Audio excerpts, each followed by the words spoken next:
The bad guy Mike worries out Jester, Tester, and PD7. Bring you a dose of the greatness from yesterday. Nostalgia power's here to stay. Bring back the memories in the most epic way. Nostalgia power. The 80s and 90s carry on for the next hour. We'll sing your favorite songs from the blissful arcades to home consoles. You feel classic video games in your soul. Nostalgia power, childhood memories are gold. Through Mike, Phil, Joseph, and Jesse, you will feel the dream still very much alive. Nostalgia power, where the retro in our hearts survives. Together we unite, creating nostalgic vibe. A testament to you and I. We cherish memories will never die. Nostalgia power. The 80s and 90s carry on for the next hour.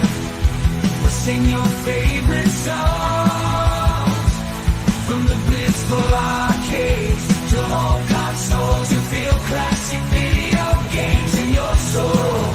Nostalgia power, childhood memories are gold.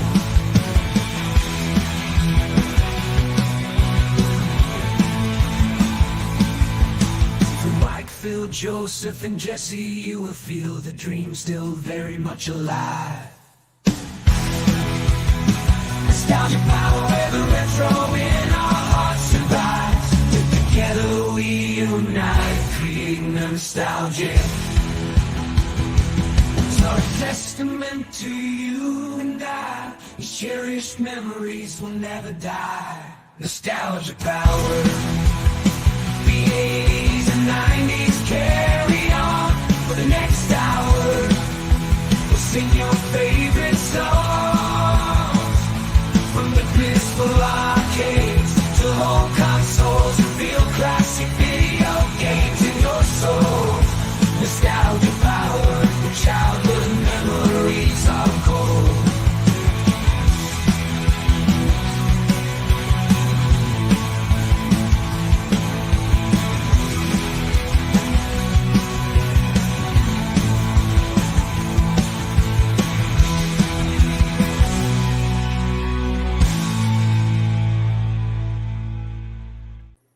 What's up, everybody? Good evening. Hello, everyone. Hello. So we got a couple guests in the house tonight. For those of you that don't know, and I'm shame on you if you don't, right to my, my left, my right, whatever. My right, your left. We got Stock Jock, and right below me, Gallagher Guy 88. Two people that I had the privilege to meet in person in Cleveland and hang out with these guys for the weekend. They're two awesome people, and very excited to bring them on tonight. And I'm also very excited before we get into the main topic. I'm off work tomorrow. I have the day off. Got my little chalice here. Pour a little Captain and Coke in it. What do you got there, Gallagher Guy? Whiskey? This is actually apple pie, moonshine, and caramel whiskey. So apple pie, moonshine, and caramel whiskey. Sounds unique. That actually sounds extremely good. Unique. Yeah, we got it on our vacation, and I can't stop drinking it. Like, it's a problem. It sounds extremely good and potentially dangerous. Tennessee's a dangerous place to get the alcohol in it. So I mentioned that I'm off work tomorrow, and that's not by choice. And Jesse, Zod, you guys might know where I'm going with this.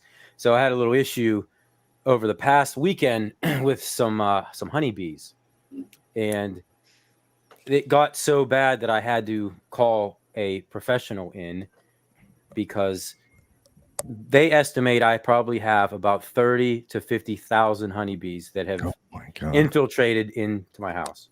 Did it get in? So they're not inside the house physically, and I'm going to share my screen, and just because this just blows my mind. So this happened Sunday morning. I went out to throw some garbage out.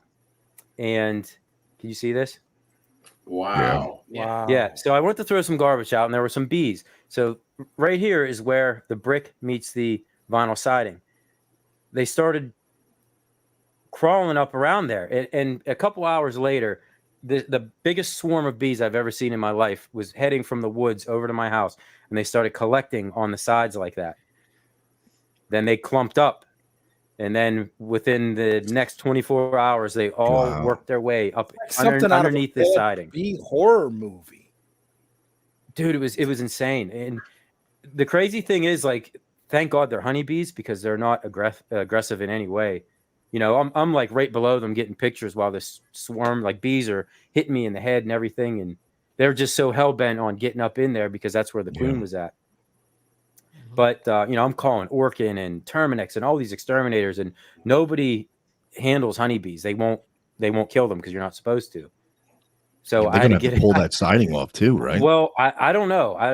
The guy's coming out tomorrow at 9 a.m. They're gonna get rid of them somehow. I don't know how they're gonna do it. They're gonna pull the siding off. Maybe you have to drill a hole through it and try to pull them out with some sort of a special bee vac or something like that. But yeah, so that's what I'm dealing with. Have you ever seen someone like do that, extract honeybees? No, I've not. So basically, from what I've seen, is they more or less open it up and look for the queen, and if they take the queen, they put it into like their own like boxed hive. Once they move her, all the bees will just follow into that box, just because they're always after the queen wherever the queen's at. So maybe it'll be an easy thing. Oh, I've learned. I'm practically a bee expert right now, huh? Because this has been causing me stress all week long. Because there's windows right above there, and one is my bedroom, one is my son's bedroom, and it's the eeriest thing. If you get down there by the floor, put your ear to the floor, you can hear them all underneath there. It's like a humming, a constant humming vibration. I know it well. I was, you know, I'm a lineman, and I was up in a bucket truck, and we had to take the terminal off. And you're always taught that, you know, if you see one or two bees going into a terminal, that's probably more. But there were none. So when I opened up the terminal, the entire terminal was full of them. Hundreds and hundreds of them, where they just came out and started hitting me in the face and stinging me. I got over 45 bee stings at once. Oh, man. So were they, I'm assuming these were probably hornets or yellow jackets or something? Yellow jackets, yeah. Yeah. So luckily I didn't have to deal with yellow jackets, but still, and the guy told me, he's like, yeah, about 10,000 bees is a clump the size of a softball. And when that thing was at its maximum, it was probably about the size of a football. And he said, yeah, it's probably between 30 and 50,000 of them. And so I've been dealing with that. But I'm happy tomorrow that it's finally going to be gone. And thank God none of them have actually got in the house. How do they stop something like that from happening again? Well, he's going to spray. They're going to spray some stuff after they take them out. Now, because they do have a tendency to come back to where they were. Will come back. Yeah. So he said to me, I'm basically going to have to seal up all the entrance points. And from my ground floor to my first floor, as you saw, it was all brick, and then it's all siding on the first floor. So basically, every little mortar joint between each brick is an access point for an entrance. Yeah. Yep. So I'm going to have to get up there on an extension ladder with a caulking gun or something. So well, if they come back again, you have to change your name to the bee guy, not the bad guy. Yeah, apparently. I had a buddy of mine who had a hornet infestation, just like you had. A hornet, they got up in there, and they said it was about 50,000 of them. And he woke up one morning. It was in their master bedroom, is where it was. They came in through the soffit. They got in and. He got stung on his thigh when he woke up, and he hit it, and it was a hornet. He's like, "What the heck?" And then he heard this, like you probably heard that real low drone. Yeah, you could hear them. And he went up and he found it in the wall, and he poked at it, and the wall kind of gave in, and they just started. Now that's like a nightmare. Yeah, and he just rushed out of the bedroom. He and his wife did, and they were having a big party that day. Well, anyway, he called a bee guy like you did, and the guy said, "I'll be out on Tuesday to get it." And he said, "Just stay out of that room." And he said during the big party, the guy shows up in the full bee thing, because he thought that how dangerous that was. And so, well, that's what I'm afraid of. Like for that many, that's bad. Like if they find a way in the house, like I have to leave. Like I can't, you know what I mean? yeah. Or try to trap them in the room. But they said honeybees aren't really like that. They'll stay content. If they found their spot, they'll just stay there. But it's best to get them before they start building a honeycomb.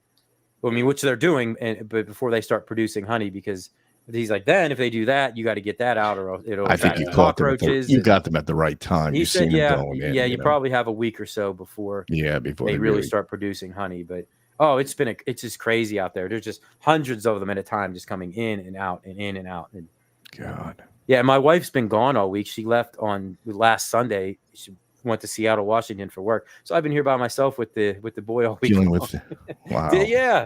So she's coming back tomorrow, and she might show up after they're already gone. So she's probably going to think I made this whole thing up. No, you got the picture. I have proof. Yep. I Yeah. have proof. And when we get the bill too, it's going to be over $500 to get. Unless Zod AI'd those pictures. Yeah, I mean, I wouldn't put it past him. Yeah, they knew. Right. That's what I told my wife. I'm like, hey, a new queen moved in the day after you left. Yeah, She brought all her so friends with her very too. true. that's so perfect. The new queen. Yeah. As soon as she left, it was like you couldn't have scripted it any better than that. Wow. So that's my crazy story. Wow. But I'm happy because this weekend, being a huge Star Wars geek, is May the 4th, and Yeah. how appropriate we can talk Star Wars. Now, Galaga Guy, I saw some of your collection. You have a pretty big Star Wars library, similar to what I have. And have you read all those books or most of them? Yeah, I've read all of them. Oh, well, I should say there's a couple that I have bought that are the newer ones that I'm kind of like just not really getting into as much as what I used to. But yeah, I did read all of those. I went through a huge Star Wars phase where I was like 1000% in, and I was reading all the books and trying to keep up on the comics and everything else. So same a lot of time spent in the expanded universe.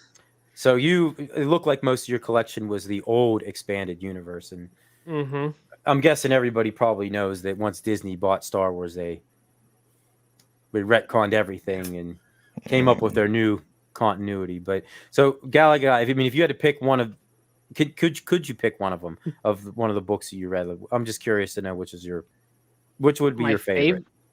Oh, it'd have to be the Thrawn series. Like that All one's right. like. Amen. That one's like the masterpiece of the EU, which everyone was kind of like collaborating, being like, Disney, just do that. That's all we want is just That do could have been those movies. that could have been the sequel trilogy. Yes, exactly. Yes. But they didn't listen. I mean, it took them 10 years after owning it, or maybe more, before they even brought Thrawn into it. And guys, you know what I don't understand? Okay, the Dark Empire comic books that took place after the Thrawn trilogy told a much better story with how they brought the Emperor back and stuff. So I don't understand why they didn't just, again, they could have used the Thrawn books, and then they could have used Dark Empire to tell that story, and it would have made so much sense, and it would have made so much money. Yep, that was right. Timothy Zahn, who wrote those books. Yep. No, right. Instead of how they did it in the movies by just saying he's back. Just random. It was just some random thing. Palpatine is back. Like when it was announced, it was like everybody, it's like, oh, we're supposed to care.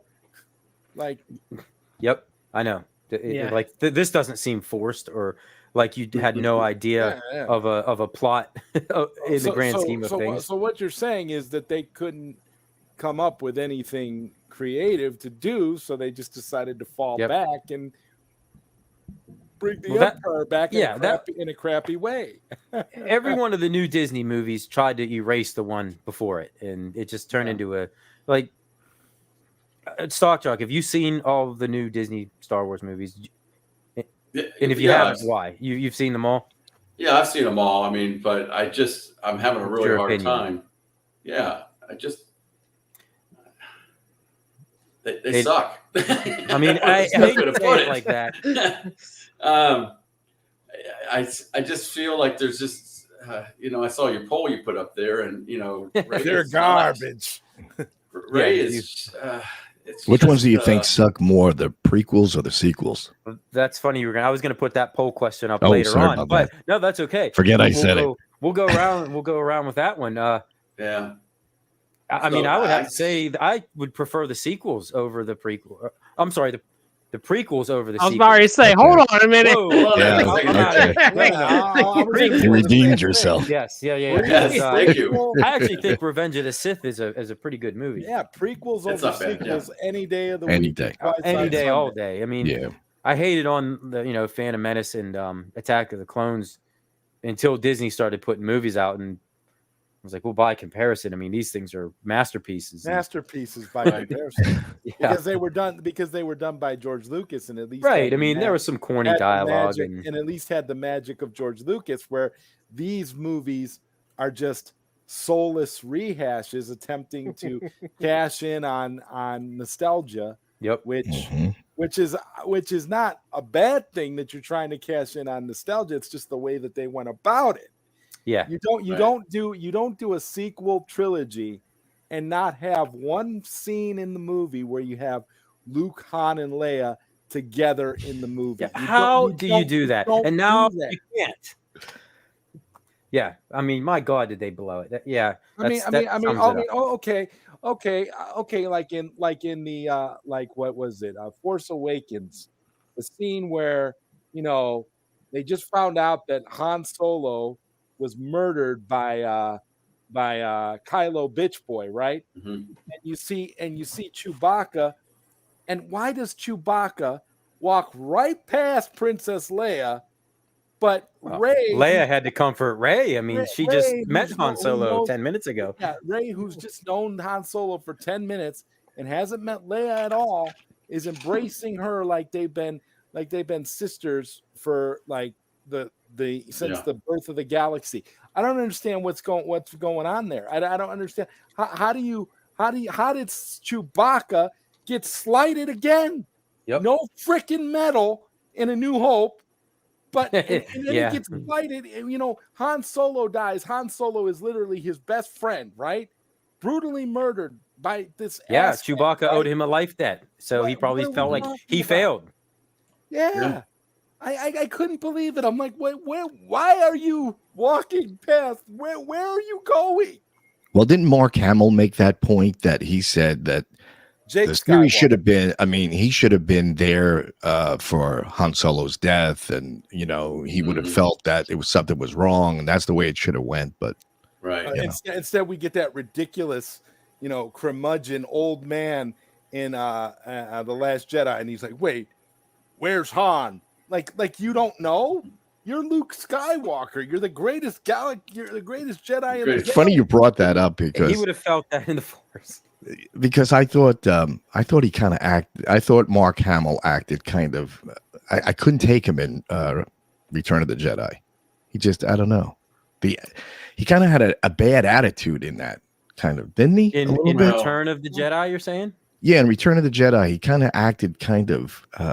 Well, he acted like a spoiled brat. Like smug Yeah, almost, like or- he acted. He was already too big for his own shoes at that Right. point. Like Right. I think that Well- was actually like maybe part of it because Yeah. they said in the movie he was wearing all black the entire time, almost like he was going towards the dark side. But whenever he saves his father, Vader, his vest pops open and there's white underneath. Yeah, under the But So it's flag. almost like he But was the going to be like that original arrogant, ending- cocky. He may fall to the dark side. Like, so that's what Lucas said he was trying to interpret, even with his clothing, that may happen. But Yeah. because the original ending of Return of the Jedi was supposed to be Luke turning to the dark side and becoming the new Darth Vader.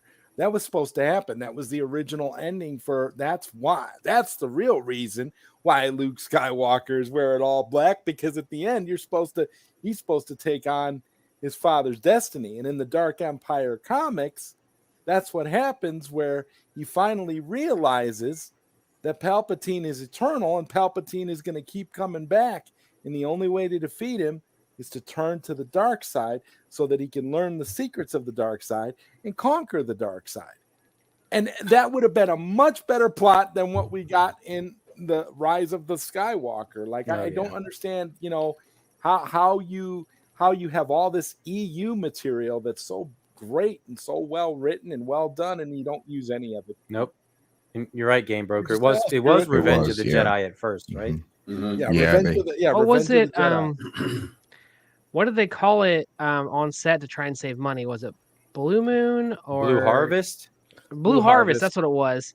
Yeah, I was thinking of the beer. Apparently, Yeah, Blue Moon. The Family Guy did the parody, the Star Wars parody called Blue Harvest. Mm-hmm. Yeah, to try and save money, they had all this stuff so that people wouldn't charge them as much. That's pretty funny. This is a great comment by Sox here. Yeah, how come when Luke he died and became one with the Force and his body disappeared?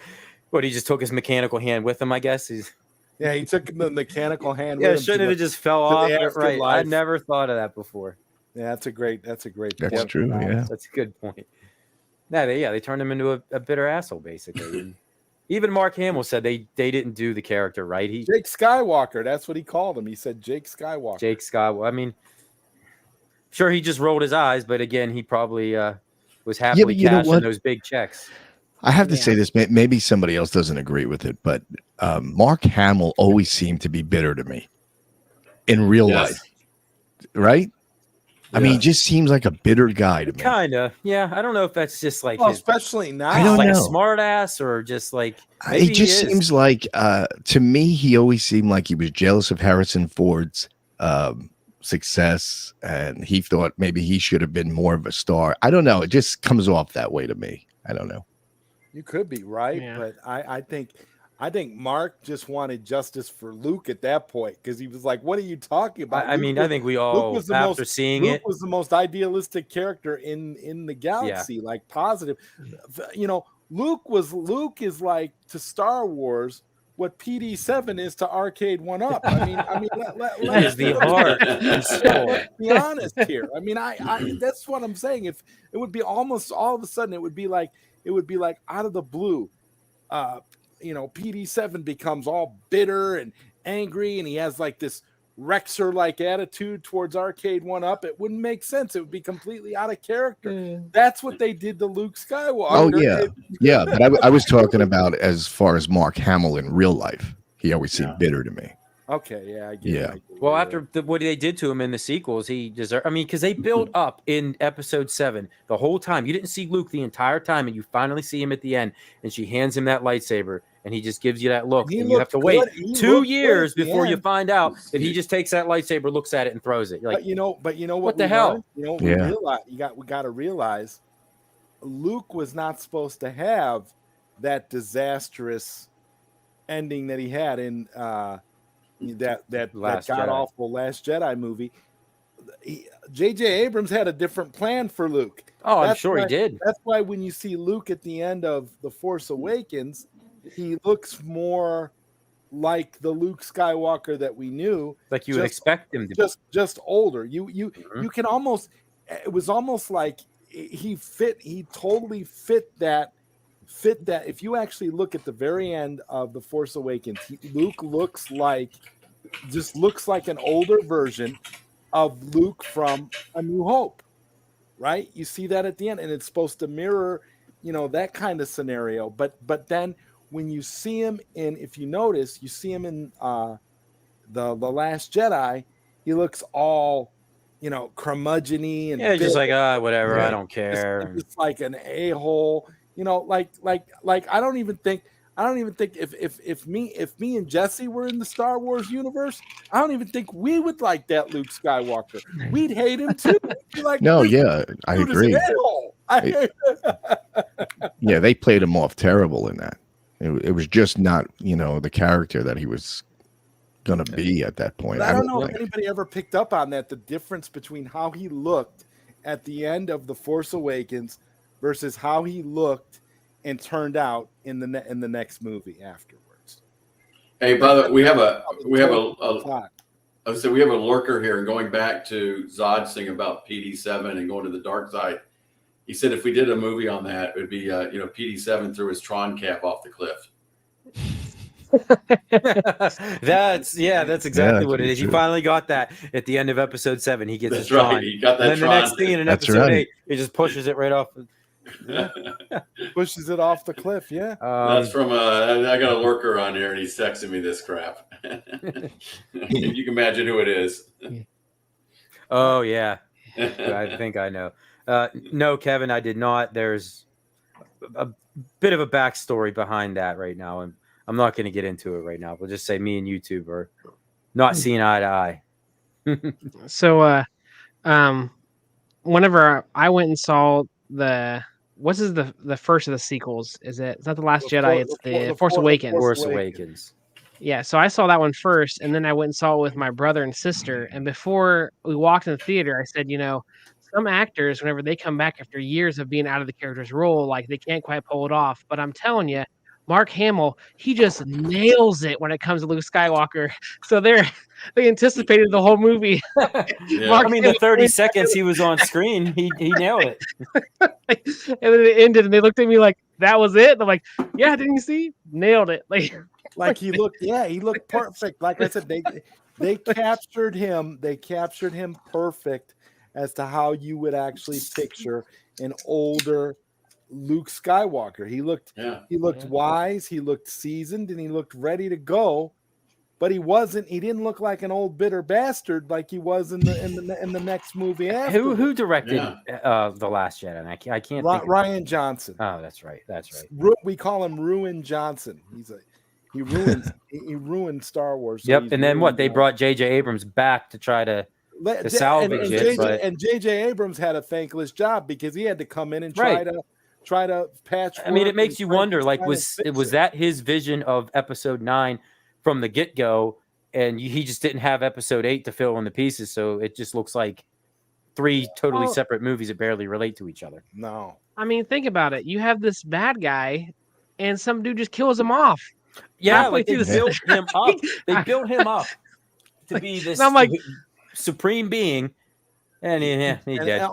By the way, he's just a clone too, a failed clone. At the end of the day, all he was a failed clone of Palpatine. Yeah, it's like listen, you got no ideas, you got no creativity. But, I mean, you're scumbags. We need to move on.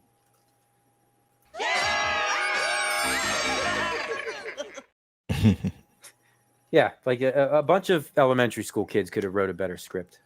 ChatGPT could have written a better script. Yeah, it's true. Okay, so this was, if I'm talking too much, just like, all right, that's enough. Yeah. But okay, for Han Solo's death, I was like mad at Han Solo's death. I was like, that was the dumbest way. As soon as he came on the bridge and said Ben, I'm like, he's dying. Like I knew that immediately. I'm like, he's dead. Yeah, how true. We all That's true. Yeah. I got mad when it happened because it leaked before I got to the theater. It was on Twitter, and I wasn't even trying to see Star Wars spoilers, and it was right there plain as day. Somebody had it as a GIF. He was getting stabbed.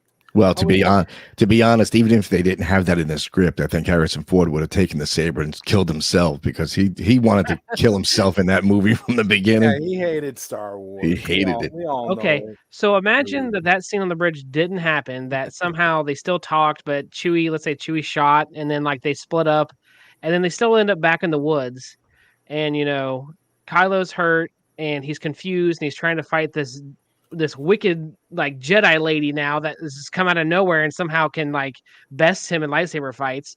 I'm like, why didn't they have just Han Solo like pop around the corner like, hey Ben, and him not realize who it is, and then him accidentally stab him that way, and then it would have been like a turmoil, like I didn't really want to go to the dark side and I accidentally killed my dad. So now that would have been a better route. Yeah, because that wasn't the plan for him.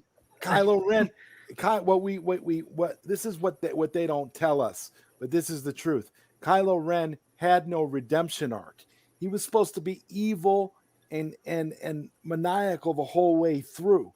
He wasn't going to get that redemption like Anakin got. He wasn't going to turn good. He was going to kill his father, and he was going to be pure evil all the way. Didn't he have the opportunity to kill Leia and he didn't do it? Yeah, he stutters. Yeah. He's like, because they changed the story. He wasn't. Was that in Episode 8? Was that The Last Jedi? He had a chance to kill Leia, or blow Leia's ship up, or he did blow Leia's ship up.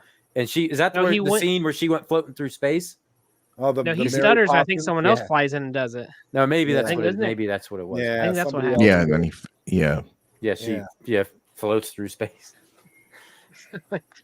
Mary Well, I Poppins. think, especially since it's Disney's taking it over, it's always got to be something where something good comes out of every one of these. Something instead of like you're saying, he was supposed to be an evil person. Leave him that way. Yeah, right. It would have probably been Why does better. it have to be a Disney thing where you have to, everything's like, Snow White and whatever else? Hey, It's just- he's got to have a redemption arc. He didn't. Yes. No. I thought he had potential in episode 7. I'm like, all right, yeah, he's a little bit moody, but whatever. He's losing his mind, and then he just turned, Ben Swallow, taking the shirt off and flirting with Ray through the force across. That whole bit. They were Oh, like, God. they were like having a Skype romance. Yeah, Jedi like Skype romance where they're just like, Yeah. like this seems forced. That was like, gross. That's why they had that group of girls that were the Raylos that are like in love with, wanted the two of them to end up together. In the theater when I was watching the final movie, Rise of Skywalker, that scene at the end when Rey and Kylo kiss, there were a couple of little girls sitting behind me, and I swear, guys, the girl said to the other girl, "Oh, it's just what I wanted." So that's good why they God. did it, even And though I it made was no like, sense "Oh, at all. God. Oh, Wow, yeah. It just shows that all girls want a bad guy. Good Yeah. Lord. And then Literally. or then this is what happens. Wherever you are. But then he gets killed though. So it's kind of like and Finn was trying to get on that all trilogy, and she just goes and takes the bad boy, right? Oh God. So why didn't she heal him the second time whenever he died? Oh, because That was going to be my question. Yeah, what? Like, why didn't she just like, bloop, you're healed? I mean, you as could probably- we've learned nah. in Disney Star Wars, you can get impaled by a lightsaber and still survive. Yeah. Lightsabers don't do anything now. I mean, It's it killed they're Qui-Gon Jinn controlled. pretty easy, right? But that's when George Lucas. Oh, was that's what I'm involved. saying. Yeah. So, but why all of a sudden are getting impaled by a lightsaber right in your midsection? It's not fatal anymore. Don't know. Yeah. Well, that just shows you that the we talked enough about the bad movies. I totally thought Reva was done when she got impaled by that lightsaber in Obi-Wan Kenobi, but no, she'll be all right. I mean, if you impaled yourself with a butter knife, it could potentially be fatal, much less a lightsaber. Yeah. All the way through. Completely through, right? Right. Yeah, completely through. How do you survive that? Through and through. I don't know. Well, then Stock Bullets comment that there's also the other side of it where like Darth Maul, he got cut in half and he's alive. Yeah. It's just like it's very back and forth. The Emperor fell down a giant shaft. The Death Star blew up. I mean, he couldn't have died any more convincingly. Essentially, what that means is that death has no meaning in the Star Wars universe. I mean, even Han Solo came back in the last movie as a freaking Force ghost. Yeah, and how? What? Yeah, right. Yeah. How did that make any freaking sense? Han Solo didn't even believe in the Force. No. No. Thought it was a kooky religion. Exactly. But there is that one scene in the Force Awakens that I thought was good, where Han is explaining to Rey about Luke and all that, and saying it's true, all of it. It was just so dramatic, and it's like Harrison Ford trying to do what he could to chew up the scenery, but it's just like he hates it so much, and he's so checked out at that point. Yep. It's like, my God, can it just die already? Well, I mean, did you notice his death? He got impaled. He fell off a cliff, and that planet also blew up. So, I mean, he died 3 times. He wanted there to be no mistake whatsoever that he was done. Still brought him back, and they the still, movie. yeah. That's the point I'm trying to make. It's like Harrison, we got 10 million reasons here that you might want to come back for a couple of minutes in the last movie to try to save it. Here's a question for you. Somebody asked one time, what Star Wars character does your personality, who would you be as a Star Wars character? What does your personality represent? Like, would you be Han Solo, Luke? That's a tough question. Man. I feel like Lando hard to do to Calrissian. yourself. Lando Calrissian would be a If pretty someone cool says guy to Jar meet. Jar, I'm leaving. Well, it's funny you gosh. mentioned that because I just closed out the poll, and the winner of the dumbest thing about Star Wars was Jar Jar Binks at 52%. Yeah, that was Ray, hard to deal with. 34%. Vader yelling no was only 13%. Nobody picked Han Solo shooting first. The decision to change that around. I'm actually really surprised about that. Yeah, nobody thought that. I mean, I'm sure people thought that was stupid, but there was a lot more stupider things. Kevin Glosson says he's Jabba the Hutt.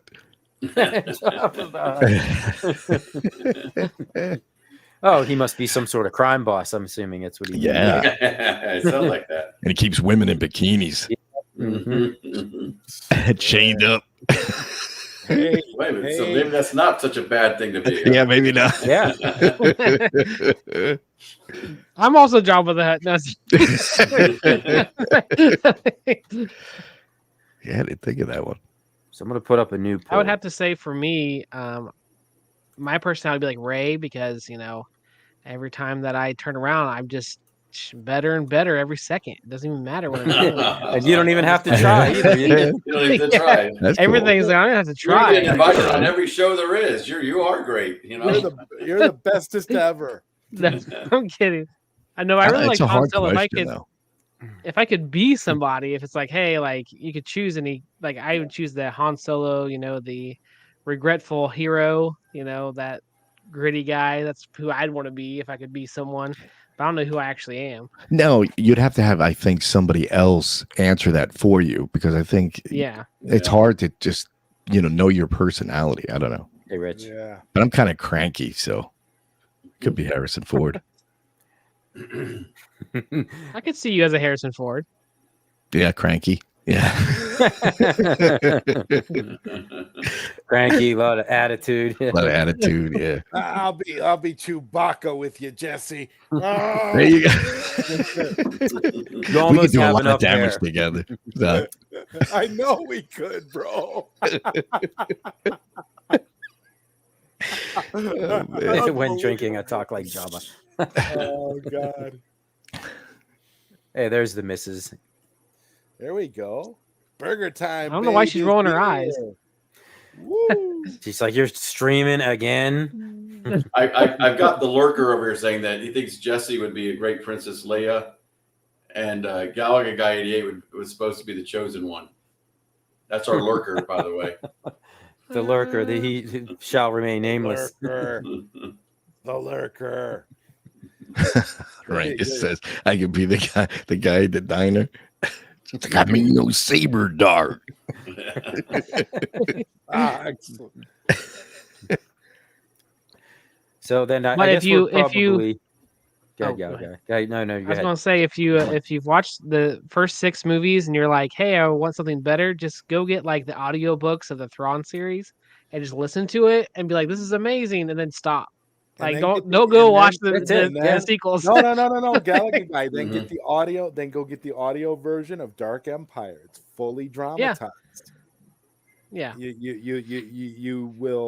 You will love it. It'll be just like when by the time Dark Empire is over with, you'll feel like, oh my God, between that and the Thrawn trilogy, we're good. We don't need nothing else. No, you don't. And you know what's crazy about the Thrawn trilogy is that I think he wrote those books back in like the early 90s, and there weren't many other. Yeah. And there wasn't much in the expanded universe before that. There was a couple here and there, but those were that good right off the bat. And it led to other great ones like Shadows of the Empire, which is another fantastic book. I mean, in itself, they should have figured out how to make into a movie. Turned into a video game, and video game, a comic series. Became a video game. It had its own soundtrack. It should have been a movie, or at the very least, an animated movie. You could have done it. I mean, CGI was capable enough back then to do it. I mean, look, they did Toy Story right around that time, I think. This they chat could have is done funny. something like that. Sox Bulletins. Could you do that and send a picture so we could just see it? The gold bikini. Yeah. Be careful, man. Socks will do it. We'll have to show it on the show. It'll be another. What's that guy? What's that guy's name, Mike? The British the James Bond kind of toy character. What's his name? Muscle Man, Action Man. Oh, Action Man. Yeah. Action Man. Yeah. Just to riled bring up our Action Man scenario. no. Okay. No, Jesse. All right. Be Yeah, like that. The Thrawn series. Yeah. I mean, I haven't read the Thrawn series in a long time. And Oh, if any God, of you are interested in wonderful. any sort of expanded universe Star Wars, that would be the first place to go. The only bad thing is it doesn't apply anymore because we got episode 7, 8, and 9. It does to us real fans. We just pretend like 7, 8, and 9 don't exist.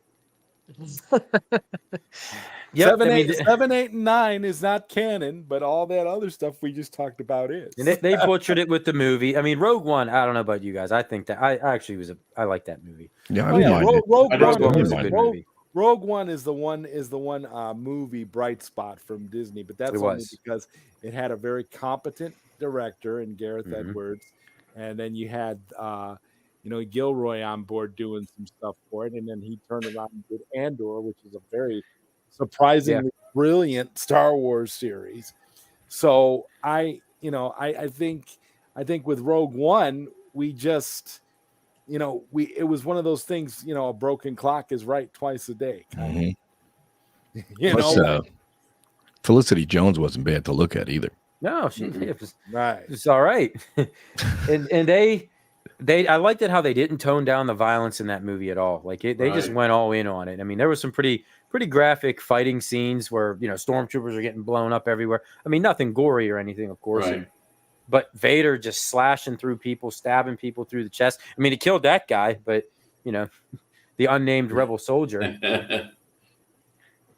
Well, I think that one too. They also gave you a character you could get behind. I mean, plus George Lucas actually consulted on Rogue One. Well, go figure.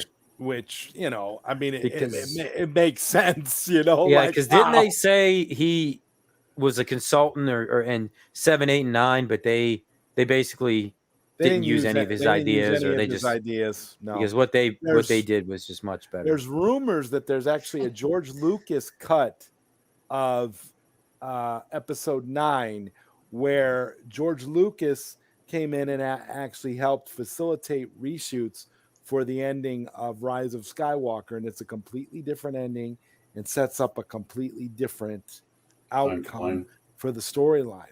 But they shot it, but of course they didn't use it because again they think they know better than George Lucas, and we see how that turned out. But Rogue One, he actually was a direct consultant, and he was definitely on board, and he was on set a lot too. So what I really love about Rogue One is we had Rey in the sequel trilogy, and people, if you didn't like her character, a lot of people assumed that you were just being misogynist. You're being misogynist, you're being sexist, like, oh, you don't like her because da da da da. And it's like, well, here's like Rogue One where it was a female lead, but it was written correctly, and everybody liked so much better. Yep. Yeah, everybody loved it. Nobody complains about Urso. Nobody complains. No, not at all. No, her character was interesting. I mean, you actually believed that she was doing what she was doing, unlike Rey. Like how do you just battle a Sith Lord after you pick up the first time you ever picked up a lightsaber? That's ridiculous. Kylo Ren should have been able to kill her with a snap of a finger. Mm-hmm. Yeah, but they say he's supposed to be stronger than Vader, and I'm like, Vader would have just snapped her neck and been like, bye. Well, you saw what he did to Reva in Obi-Wan. He fought Reva, didn't even use his lightsaber. Yeah. How powerful, he was. That's how powerful Vader was, and Kylo Ren was supposed to be on that level. Yeah. Well, yeah. Everybody loves Reva. But anyways, the good stuff about Star Wars. Anyway, yeah. 45 minutes talking about how terrible the sequels are. Well, that's what I was trying to. We'll transition into Rogue One, and maybe we'll, the prequels. We got to talk about the brilliant NES NES Star Wars games. Come on, Mike. I mean, I've played worse. Brilliant NES Star Wars. I've played worse NES games. There's far worse NES games than the two you're Luke the two Star Wars. And you're walking through a cave where there's like ooze dripping from the. I mean, like, they tried. What is Star Wars about that? Like I don't know. I mean, not much. Even the music wasn't even much. Star Wars related. Well, the music was like 8-bit chip like porn music. Yeah, like but it was so bad. How do you know what that sounds like, Zod? How do you know what that sounds like? Yeah. Yeah, we'd have to. those kind of sites will crash your computer. You're playing that old Commodore 64 strip poker again. Yeah. The Commodore. How did you know, Jesse? Yeah, the Commodore 64. Well, I like to play. Yeah, I like to play poker on Commodore 64. You remember poker, Jesse? I do. The game. Poker on Commodore 64. Yeah. You see, I Jesse remember. knows what I'm talking about. Oh yeah. And that music during the act, that music was Yep. so like just so Star Wars NES. Oh God. We need redemptions on. Yeah. Bubble Me and Bath Hot Babe. Rangus just played through Super Return of the Jedi. And Those games are okay. yeah, those games are actually they're hard as hell, confusing at points to figure out where you're supposed to go. But yeah, we just played through it, and I'm in the process of editing it. And hopefully, I'll have They're definitely upload it next super. week. They're definitely They are. super, That's the Mike. first thing I thought when we started playing. I'm like, boys, this is super. Because it reminds me of like Super Back to the Future, where like it's just kind of Super Back to the Future 2, where it's kind of just The like, version that we didn't get, you mean? yeah, it really puts the super in the whole thing. Like you're like, yeah, this is definitely a Super Nintendo game. That was fun. Those games are fun, but they're really difficult. There was a lot of cursing and yelling. I liked Pod Racer. Yeah, that was a really good game. Yeah. Most of the Star Wars games that they've released have actually been pretty good. Oh, and what were the other ones that was on Remember Xbox and that? Rogue Squadron was a good series of games. Remember TIE So- Fighter? Oh, on the Battlefront. PC, TIE Jesse? Fighter. Battlefront. Oh yeah, Star Wars Battlefront. Yeah. Which they just re-released those. Those I were just good. downloaded it for Jesse. PlayStation, the classic editions. Yeah, they're really Jesse, good. Yes, Jesse, sir. you remember TIE Fighter on the PC, don't you? Oh, that was awesome. No, I That don't. was a fun game. Let me look. Oh, Let me just look at Funny it. 'Cause you sometimes. mentioned that, Zod. God. I have Yeah. it right here. Yep. Do you? Yes. Yeah. TIE Fighter. Yeah, I bought them. in, Obi-Wan, that was a good one that came out on Xbox. The Commandos, Republic Commandos, that was a good one too. It's like the Halo version. Yeah. Even episode 3, The Revenge of the Sith, that came out on PlayStation 2 like PS2. and the Xbox. Yeah, I played the crap were out of that. fantastic. Oh yeah, I remember TIE Fighter now. I just had to see it. Yep. Oh, And Knights of then the Old I- Republic. Yeah, Knights of the Old Mhm. Republic. Oh. Is awesome. That's fantastic. Knights Hours of I spent wish in I that. would have got into that more. the I never Jedi really did. Academy, man. Jedi Academy. Dude. Jedi Knight. Oh my god. Bad guy, if you like the expanded universe, seriously, go play Knights of the Republic 1 and 2. I know, and I don't know Oh, why I never it's did so at the good. time when it was big. And a lot of people, I know a lot of people still play it to this day. Yeah, it was really good. And then I'm trying to think what other ones that I had. I played with Dark Um, Forces. It was like the Doom version of Star Wars. Yeah, that's kind of fun. Yeah. Yeah, I mean, like I said, most of the Star Wars games are actually pretty good. Even the Atari 2600 Star Wars games are playable. If you Force guys have ever Unleashed. played any of those, oh yeah, I love the Force Unleashed one too. Lots of fun. And those books, I don't know if you have any of those, Galaga guy. If you actually read the novels of the, I don't think Force I did on Unleashed, that one. I just played the game. would recommend it. Highly recommend it. I was That is very such a good concept. upset. Yeah, I was upset when that got thrown into the trash too, because that was one of my favorite books. And then, yeah, like I said, I loved the games. Didn't the guy though who played did the voice and did his head around, like didn't he become Anakin in the Clone series? Like isn't he the guy who does the voice for Anakin? Oh, yeah, you might be right. Matt, what's his name? What's the guy's name who does Anakin? Matt something in the Clone Wars. Yeah. Yeah, he might I think be. that was the same guy. I could be totally wrong too, so don't like place any bets on that. But Well, getting into do we want to talk about the prequels at all? I mean, or do we just want to jump right into the original? What was real quick though? What was the first one you saw in the theater? You saw in the theater. Phantom Menace. Phantom Menace. That was the first Star Wars movie I've ever seen in theaters. Yeah. Oh, was it? What about the rest of you guys? I remember seeing Empire Strikes Back in the theater as a baby. As a baby. It's one of my earliest childhood memories. He's 6 days old. Bring him. He's fine. Yeah. Jesse, did you see any of them? I saw New Hope in the theater. I was 16. Wow. You lived through the experience then. Like all the craze. Yeah, and it was. And that's like a perfect age probably for it. It was just everything you heard it was. It was nuts. How Star Wars was. It just took over. It basically took over the planet. You know. You just. They filled you with so much anticipation, especially for the next one that was coming, and they were years and years apart. They weren't like 3 years, I think. If I'm and we wanted them quicker, and it was you just. Well, you got the holiday special to hold you over, right? Oh yeah, I know. You know what? I never did see that. That was the one thing I never did. To this watch. day, you've never seen it? Of course, I've seen it, okay. but I meant like when it came out. I mean.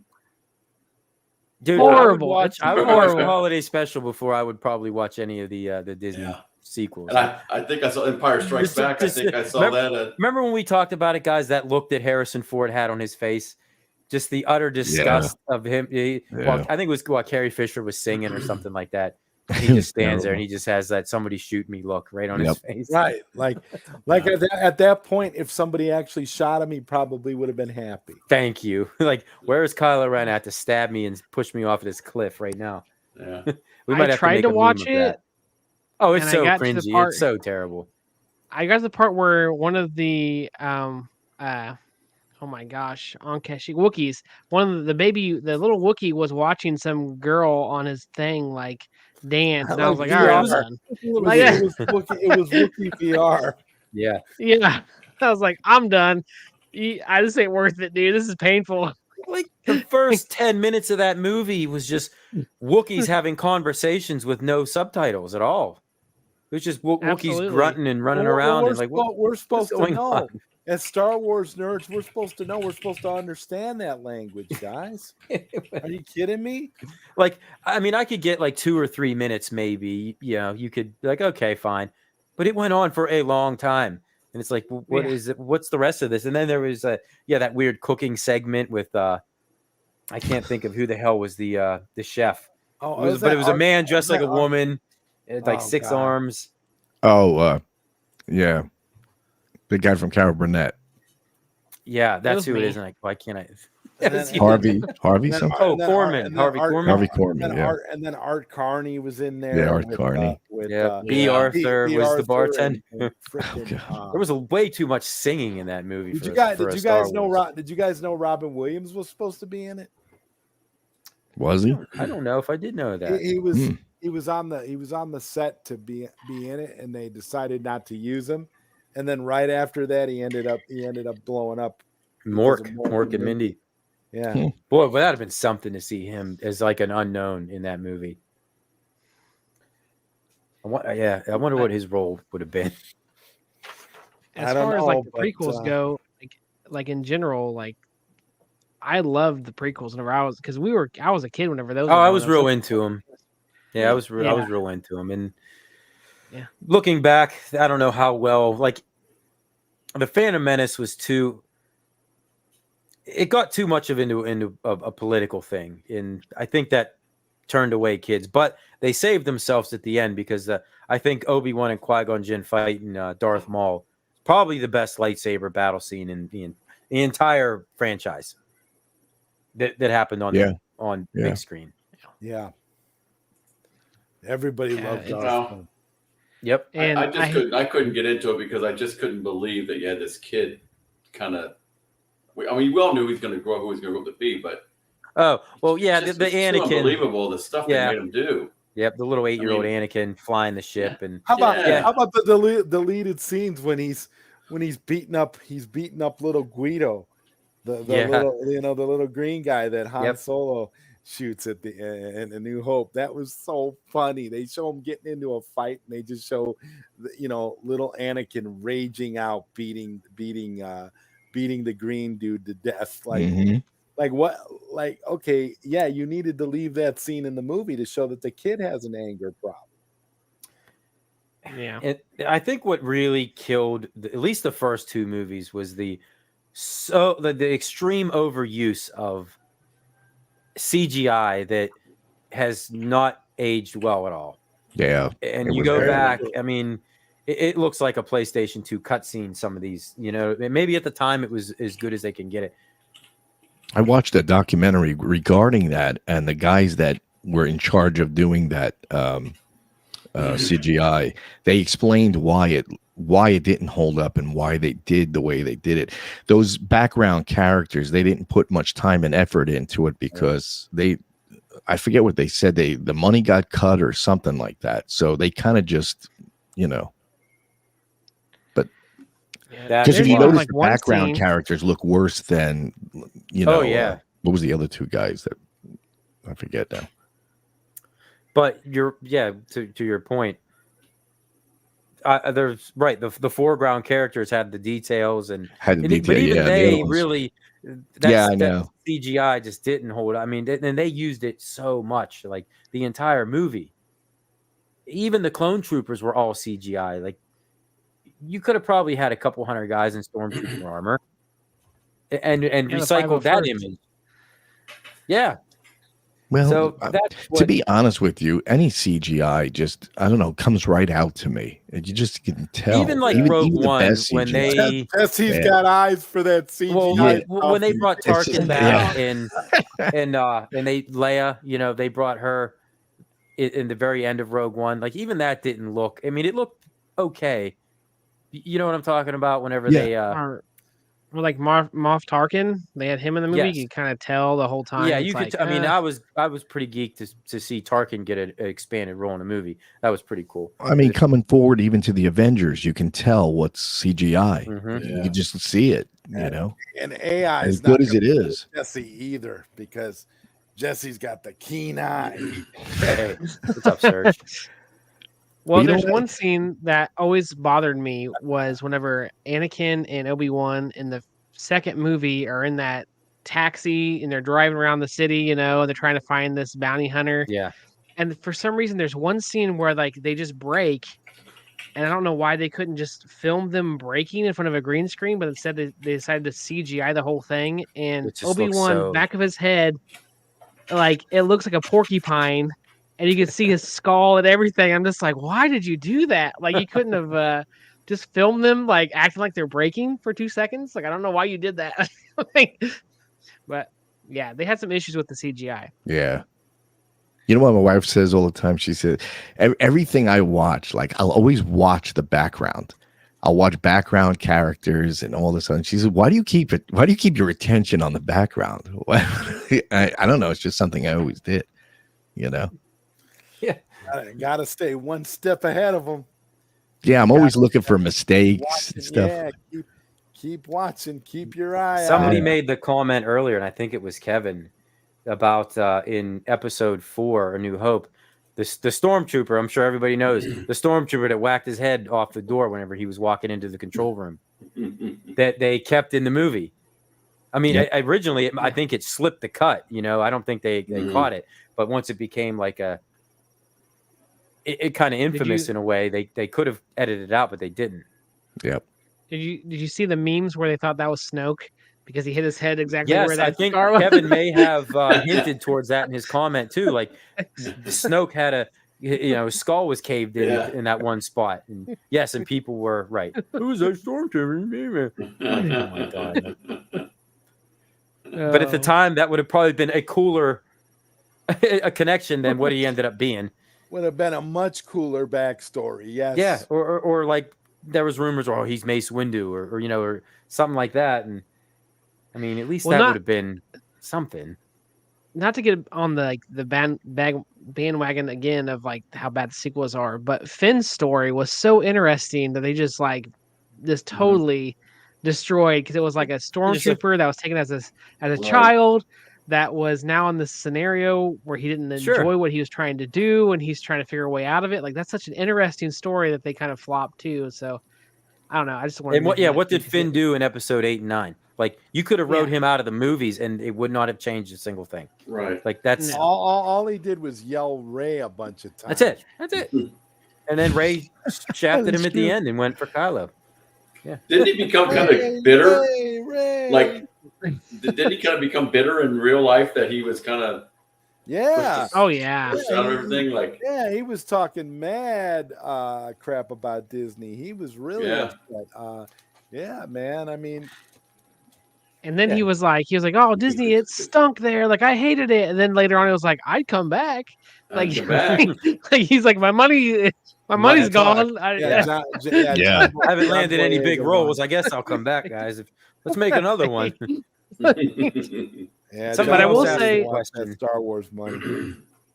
On a side note, I will say, as a kid growing up with the prequels, I obviously wasn't there for the original ones, but I do think it was a great time because we had a plethora of everything during that time. You had the movies, you had the books that were coming out, you had all these great video games. Oh, yeah. Yeah, You the had toys. the toys that were Yeah. oh, the toys were everywhere. Like, it Everywhere. was whenever I was growing up and during that time, it was just, to me, I felt like, it was the best time to be a Star Wars fan It because you was. had all it these was. avenues. That's got me right into it. And the that was right at the they re-released the original trilogy. And then was like a couple years later, then they did the special edition, which some of the special editions were kind of cool. Like, it was kind of cool seeing Jabba the Hutt in A New Hope, even though I don't know if I'm sure you guys probably know this, but Jabba the Hutt, that wasn't his. There was a deleted scene. That whole scene was it filmed with Jabba the Hutt as a human being, and Yeah, he was a Yeah. human being. He was, and I wanted to ask Stockjock, since you were 16, you might remember, was that scene in theaters? The original cut, it was not. So it was removed completely. Okay. Yeah. Because I swear that I had read that was in the I original don't. cut. Let me say it this way: I don't recall it. Like You're I don't probably recall right. it at all. But no, I don't recall him ever being like that at all. Because they It was always said original. that was supposed to be like a placeholder, but I don't know. I don't think I ever really believed that. Mhm. But I thought that was what Jabba the Hutt was supposed to be, and yeah, he turns out to be this giant, giant Yeah. slug. Yeah, he walked over the tail, and then now they changed it again. That Jabba the Hutt is now a hologram. I think, is that right? Does anybody? Did didn't you hear guys that. know that? No, Yeah, I they- never heard that either. No. Yeah, I think they changed that So if scene you watch again. if you watch it on Disney Plus now, he's a hologram. Yes, I'm almost positive he's a hologram. And chat, correct me if I'm wrong on that one, but I'm pretty sure they. Wait a changed- minute. In, like, the, that scene's been in the originals? no He's a hologram? the original. He was a human being. Yeah. And He then had the that big special furry coat edition- on. Yeah, the Yeah. special Yeah. editions they He was brought like him a- back as He the was big like slug. Right. Person. He was like an Arabian Prince kind of a guy. Kind of, yeah.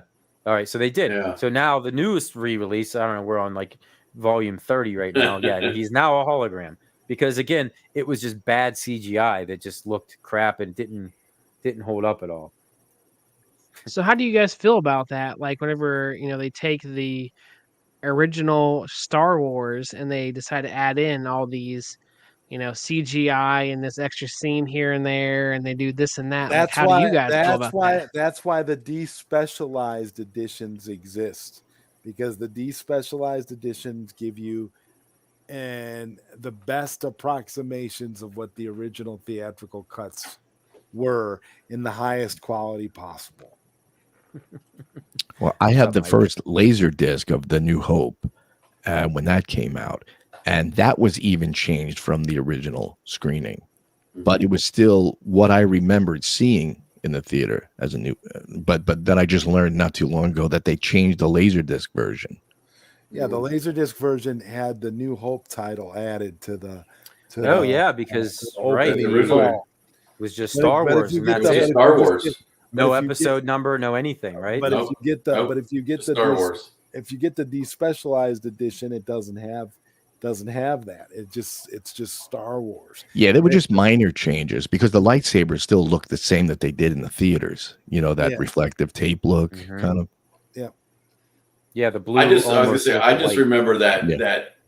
when I went into the theater and I saw it for the very, very first time, like I was 16 years old, I'm sitting there, and the opening comes out with in a galaxy far, far away, and it's the whole place went bananas.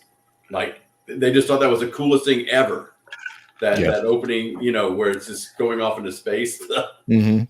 Everybody was going crazy, and they're like, "This is the coolest thing we've ever seen." Because back then it was cool. I mean, well, my parents took my brothers and I there when it first came out.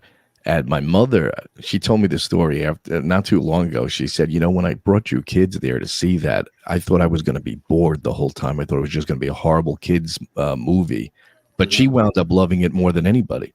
Really? Yeah. It was just it was a special. And she said that day that Harrison Ford would be the biggest star in the movie. Yeah, and she was right. Good prediction. What I always found funny about Harrison Ford is he was like, I got tired of playing Han Solo because, I was done with that character, And he's like Indiana Jones, which to me is almost exactly the same character. He's like, it's 3 more movies. It's just Han Solo in a real world era. That's all it is. Yeah. Indiana Jones. Yeah, it kind of is. It's like almost the same exact character. There was a fan film that actually tied Indiana Jones in with the Star Wars universe, and it's very, very well done. I mean, unfortunately I can't think of the name of it right now, but it came out like a year or two ago, and it is absolutely brilliant. If you can find it, it's on YouTube, but you guys should definitely check it out. Just put in like Indiana Jones Star Wars fan film, and you'll probably be able to pull it up. It's awesome. Well, you guys want to go to a quick commercial break? Let me just address J-Pass for a second.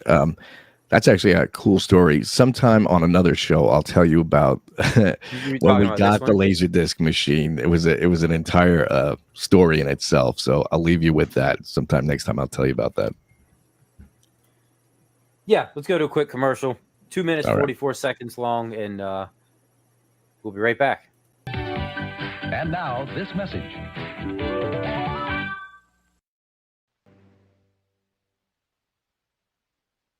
This is a dangerous time for you. It is you and your abilities the Emperor wants. When a renegade hero became a friend in desperate need, and a dark villain faced his greatest challenge. Join me, and together we can rule the galaxy as father and son. When the Empire turned more and more to the forces of the underworld. Bounty hunters. We don't need that scum. The underworld moved in to crush the Empire and the Rebellion in a single stroke. After The Empire Strikes Back and before Return of the Jedi, there was a time when heroes and villains alike lived in the shadows of the Empire.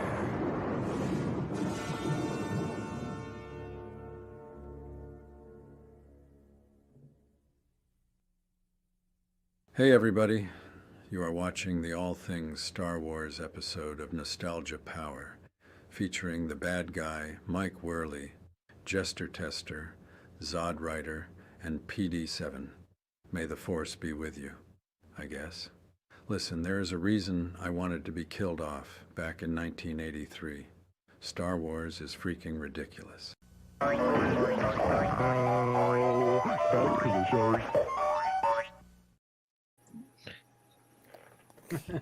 Good old Harrison Ford. That was great. Hopefully don't get into copyright trouble for those trailers, but we'll cross yes, let me just say this. I realized I butchered it after I said it, Jay. It's a pace. Yeah. Sorry about that. So, I can't see too well, so it looked like two S's. Sorry. Burger Time Babe brought me some ice during the break here. You can say hello. Say hello. She's listening. No, she won't. Oh, Hello, burger time, babe. She's just saying hello. Yeah, she wanted to say hi real quick. I'll go back upstairs. All right, she can go back upstairs. going back See upstairs. ya. Okay. So I'm going to do a giveaway real quick. I do have something to give away this week. So this is a little My Arcade Tetris Pocket Player Pro. Little handheld Tetris thing. Pro. Kind of cool. Yeah, it's a pro edition. Okay. So, but this is going to test your Star Wars knowledge here. We're going to see who the real Star Wars fans are. Yeah, or whoever can Google the fastest. Google Yep. the fastest. Yes. All right. So the question is, what was the original title for the story that was written by George Lucas that eventually became Star Wars? What was it called? Does anybody know this one? Oh yeah. He had. I have the original comics. I have the actual original comics. Like a guy. If you do, don't say it. Yeah, they did re-release a comic series about this, the original drafts of Star Wars. Yeah, I have that. Yeah, nobody. Yeah, this is might be requiring some Googling. I mean, Starkiller was a character in there. It was Anakin Starkiller. I'm waiting for our lurker to answer. I'm sure he probably knows, but he has to type it in the chat or he can't win. Yeah, I know. Actually, he said a used car salesman. So nobody knows. Wow, did I really stump everybody? I mean, I guess I'll hang on to this little pocket player. Somebody's got to Google it, but yeah, it was Anakin Starkiller. I think was the main character, right? Yeah. And Darth Vader was somebody completely different than what he ended up being. And that event, it eventually ended up getting adapted from George Lucas's original screenplay as The Star Wars. Yep. From Dark Horse Comics. There you go. Saying Spirits wins it. The Journal of the Wills is what Star Wars, the story that he wrote, was originally called. So I got like the original comic book. It's a comic book that's based off of his original script. Yeah. And I read it, and I'm like, these are like like a guy like within the last 5-6 years or so. Is that the one you're talking about? Yeah. I think. Yeah. Oh yeah, They're really cool. And I honestly read it, and I was like, there's a reason why they changed this. Some of the stuff, I was like, this is not very good. No, Star Wars just rolls off your tongue a whole lot better. It was goofy. Like Chewbacca was like some big alien, I think, wasn't he? Well, I mean, he is a big alien, but he looked nothing like that. And wasn't he like a green? Well, a green alien? And I think almost resembles the alien from the TV show Rebels, if I'm not mistaken. Yeah. I think that was what Chewbacca looked like, and it was like totally goofy, but it was cool. And like the main character looks like an old George Lucas. He's got like There was it Anakin Starkiller? There was two characters, and I can't remember what their names. I think it was exactly Anakin, what they were, and it was spelled differently too. It was spelled different. Was there two N's, like ANN? Like it was like spelled differently. I think Luke was a kid, and like a little kid, like probably like the age of your son, Mike. Luke was real. At the time, and then Anakin is like the hero. Yep, and I don't even know if Leia existed. And Darth Vader is this like general. Yeah, he wasn't the a Force user, right? There was somebody else that was ahead of him.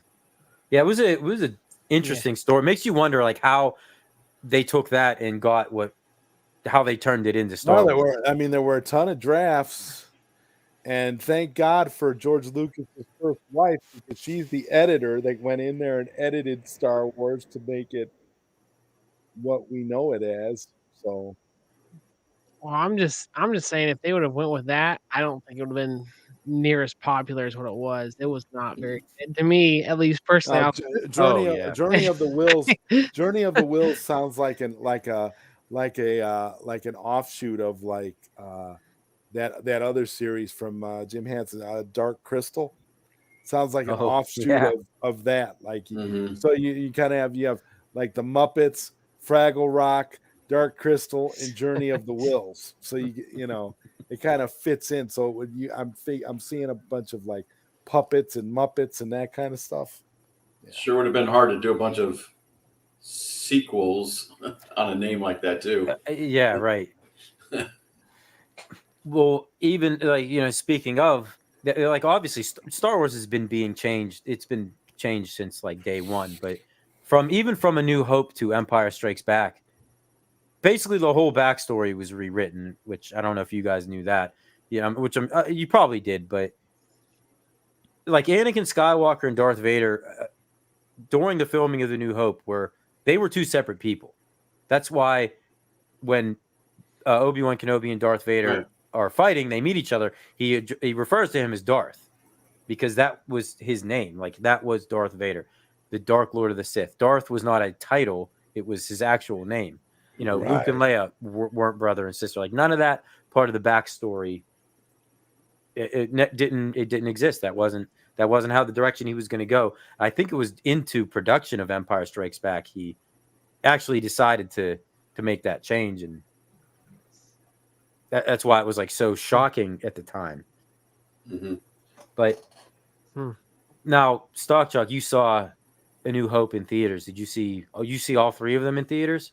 Oh yeah. Matter of fact, my girlfriend worked at the theater for Empire Strikes Back, and so I don't know how many times I saw it. I'd walk up, I go, she'd look around, she'd go, okay, come on, let's go.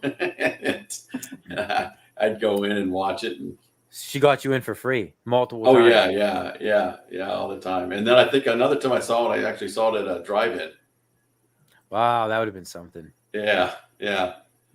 So you didn't go run out in the lobby and spoil it for everybody that Darth Vader was Luke's father. I wasn't I was a good guy back then. I wouldn't have done anything like that. I think there was a like nowadays, like everyone knows that. Like, you know, even if you're a kid, you know, growing up, like I knew, you know, Darth Vader was Luke's father, like before I even seen the movies.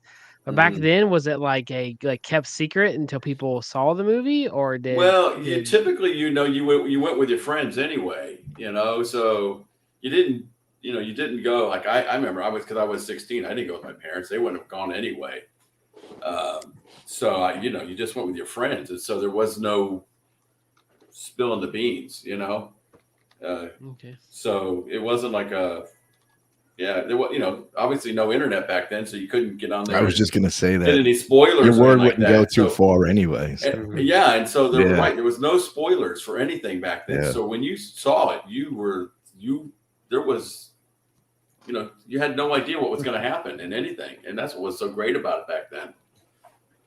Yeah, you either saw it or you have no internet to spoil it for you.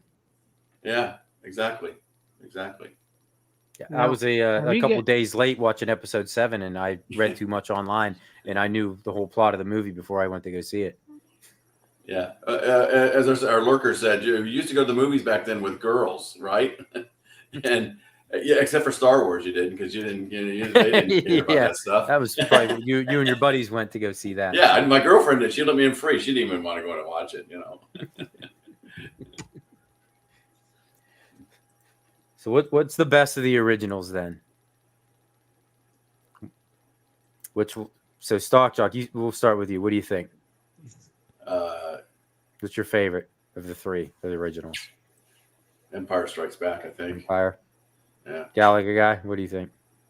Oh, it's got to be Empire Strikes Back. I mean, they perfected what they did in Episode 4 and just made it way better. Right.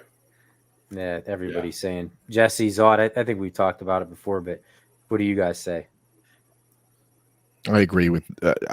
Empire was done better, but New Hope is kind of iconic too, because it was the first one I seen in the theater too. So it's funny because I remember more about A New Hope than I do about Empire. Me too. Yeah, exactly. I remember more about it, but I just know that Empire was better.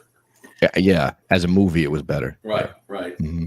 Well, like what we talked about earlier, that how the Disney movies, like everything doesn't always have to go right. Like look at The Empire Strikes Back and how great that was. Not a damn thing went right for the good guys in that movie.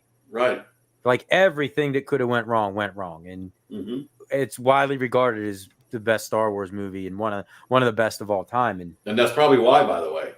Maybe, yeah, because and it left you. I can only imagine after seeing that movie in theaters how badly you wanted the next one to be ready to watch. You know that like how are they going to get themselves out of this mess? Like Han Solo, is he dead? We don't know. Luke's got the hell beat out of him by Vader. The Rebel base was destroyed. Like they're in big trouble.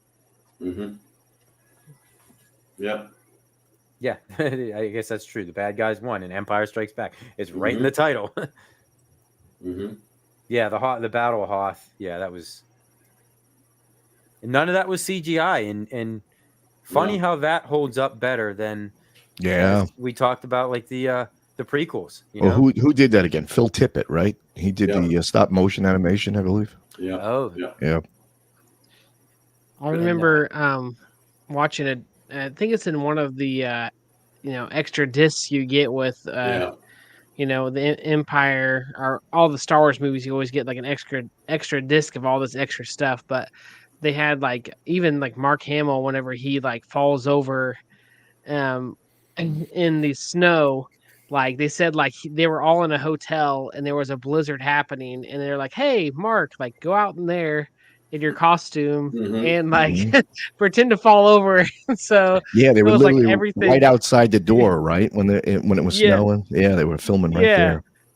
Yeah, and they're like, just go out there and like fall over and make a scene happen, type of thing. Yeah. So it was like a spur of the moment kind of thing almost. And that's why they had to do the whole snow monster thing, because his face was all messed up, right, from the accident. That's right. That's right.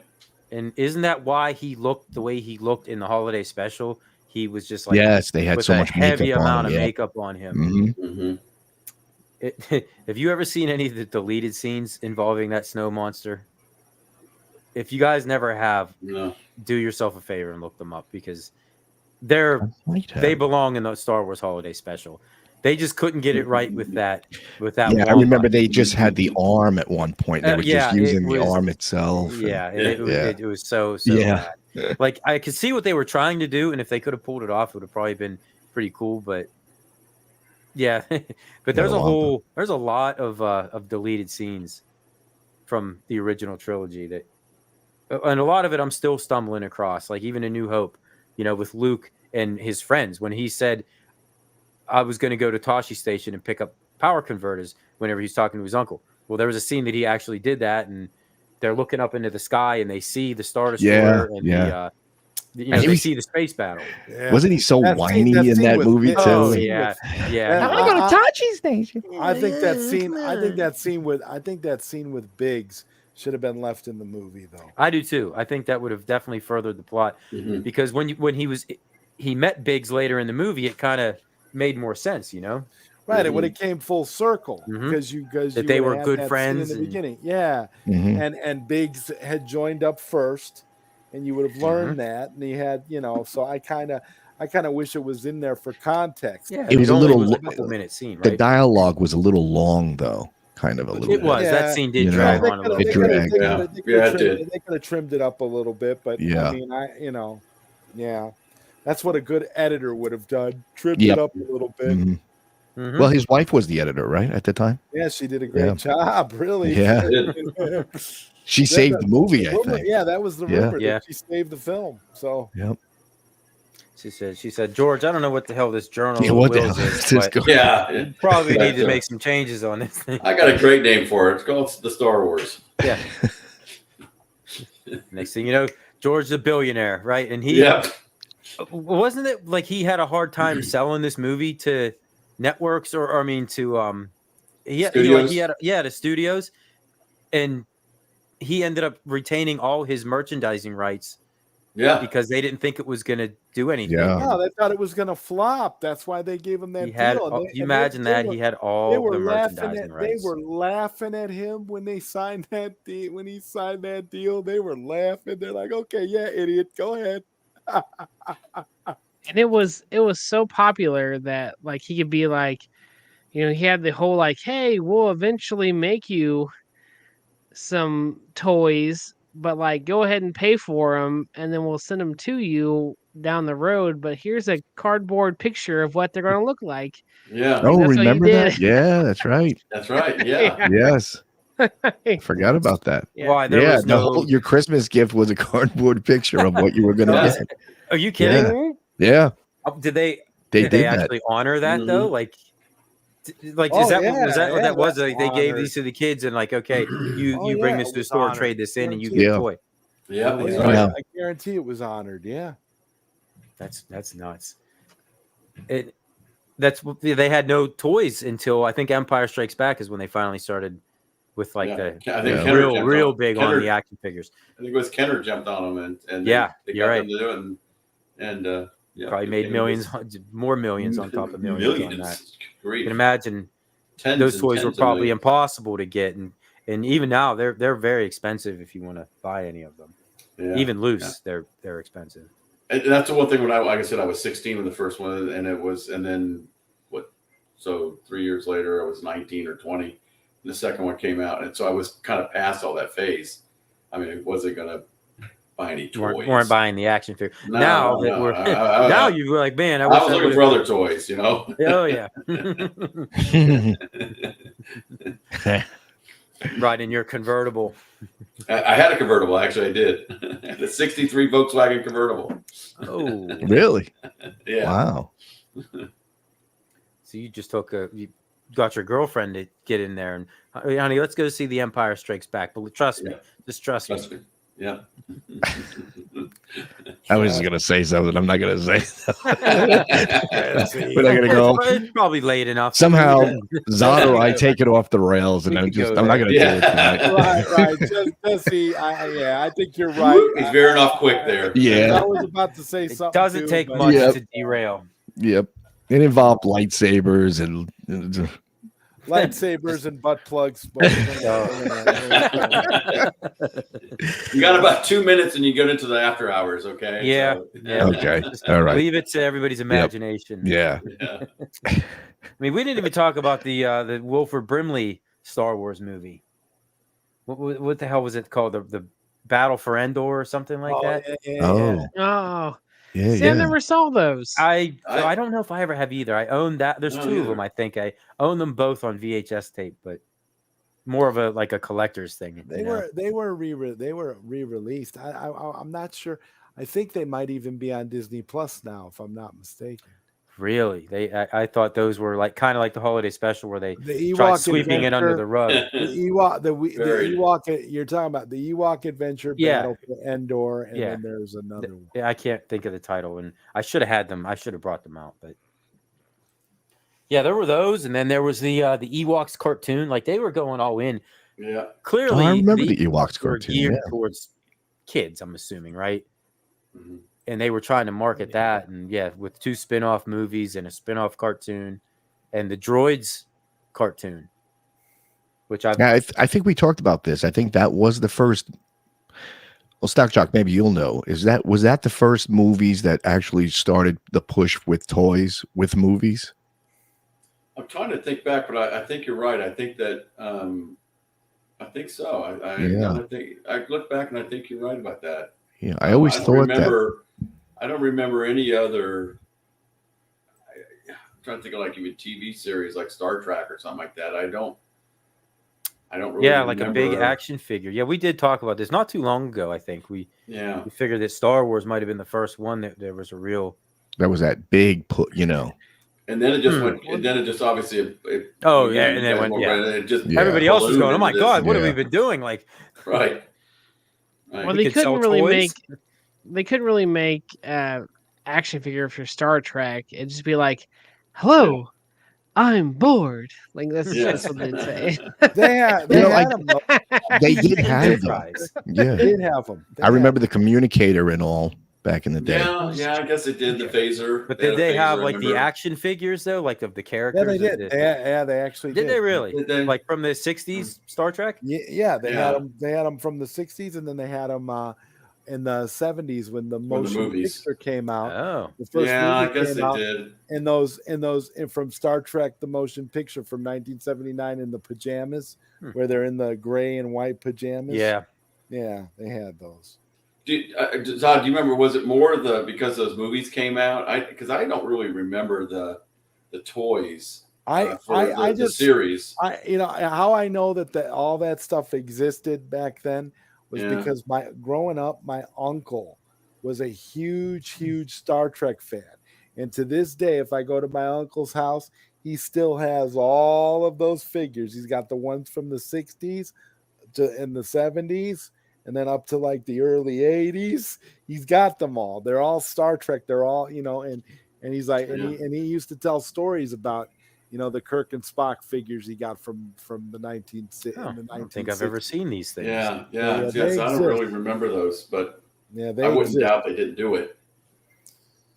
Well, I guess here's what I'll say is like I didn't see the original, trilogy of Star Wars until I was probably.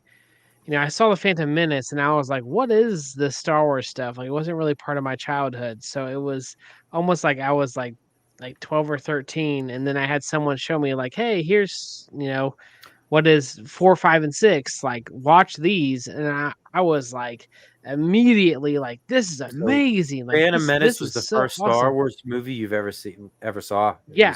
Phantom. That was it. Yeah. And then, but then I was like, later on, everyone kept talking about Star Trek. So I went back to like the original Star Trek and I was like, oh, okay. And I started watching that and I'm like, compared to the feeling I felt with the original Star Wars, it just didn't like compare. Not saying anything wrong with anyone who loves Star Trek. No, it's good. It's really good in its own way, but it's not. Yeah. Well, it's funny. It's funny you said that. Capture me. Star Trek is science fiction. And Star Wars is science fantasy. That's the biggest difference. It's a great way to put it. Well, it's funny the first sci-fi thing I ever seen was Star Wars. So when Star Trek came on, I never got into it because it just didn't compare to me like Star Wars was. So I never watched Star Trek. I mean, I know the characters and everything, but I'd never watched any. Yeah, Captain Kirk and stuff, I was just like, all right, this is kind of entertaining, but it's not doesn't grip me like Star Wars did. Like, not like Star Wars. No. Yeah. Yeah, never understood Star Wars as a kid, but loved the battles and lightsaber fighting. Yeah, I don't remember how I got into it, but I was a young kid, and I don't know. I don't know when I saw it for the first time, but I saw the original trilogy first, and like I said, I started getting real big into it in like the early to mid 90s, and then they started re-releasing the movies, and I mean, I think I have like 6 different editions of VHS tapes, and I started getting the action figures, and it spiraled from there. I have boxes and boxes of all like my original stuff, most of it's still in its original packaging, and unfortunately none of the stuff from the 80s though. Well, you're good with that, keeping it in the packaging, huh? Oh yeah, I know, I do. I don't know why. I've always done it. That's good. I've got just kept all my NES boxes, and I mean, I've got some of the old VHS releases, and then I've got the box set that they with the first time they put the special editions out on VHS. Yeah, I've got that too, and I mean they're nice little novelties now. Maybe someday they'll be worth something. Yeah, you'd like to think so. Yeah. But I tell you what, I don't own. I own the holiday special. I never bought episode 8 or episode 9. No, I mean, I own the Battle for Endor and the Ewok Adventures. I own all those irrelevant Star Wars things. I even have like behind the scenes VHS tapes, but couldn't bring myself to buy episode 8 or 9. No. Let me tell you a terrible story. So I'm someone who's like a completist. So I had 7, 8, and 9 in my Star Wars collection. Well, for some reason, I had lost episode 8. I don't know if it's because like subconsciously I hated it so much I lost it on purpose.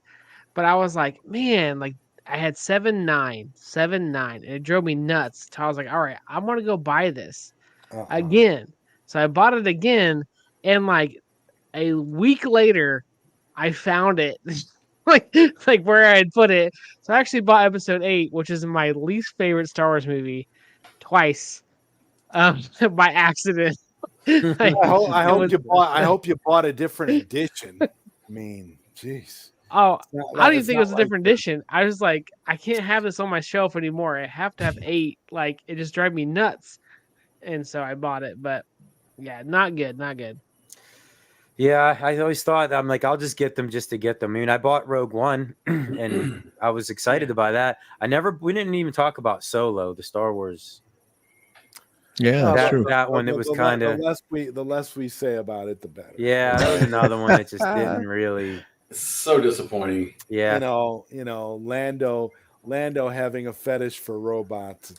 That was what the hell were they thinking? For ships, or for ships is enough. You know, I kind of went into that movie knowing that I can't accept anybody else in the role of Han Solo other than Harrison Ford, and even Billy D. Williams as Lando. Like, I just already knew going in I was going to be disappointed, and I left disappointed.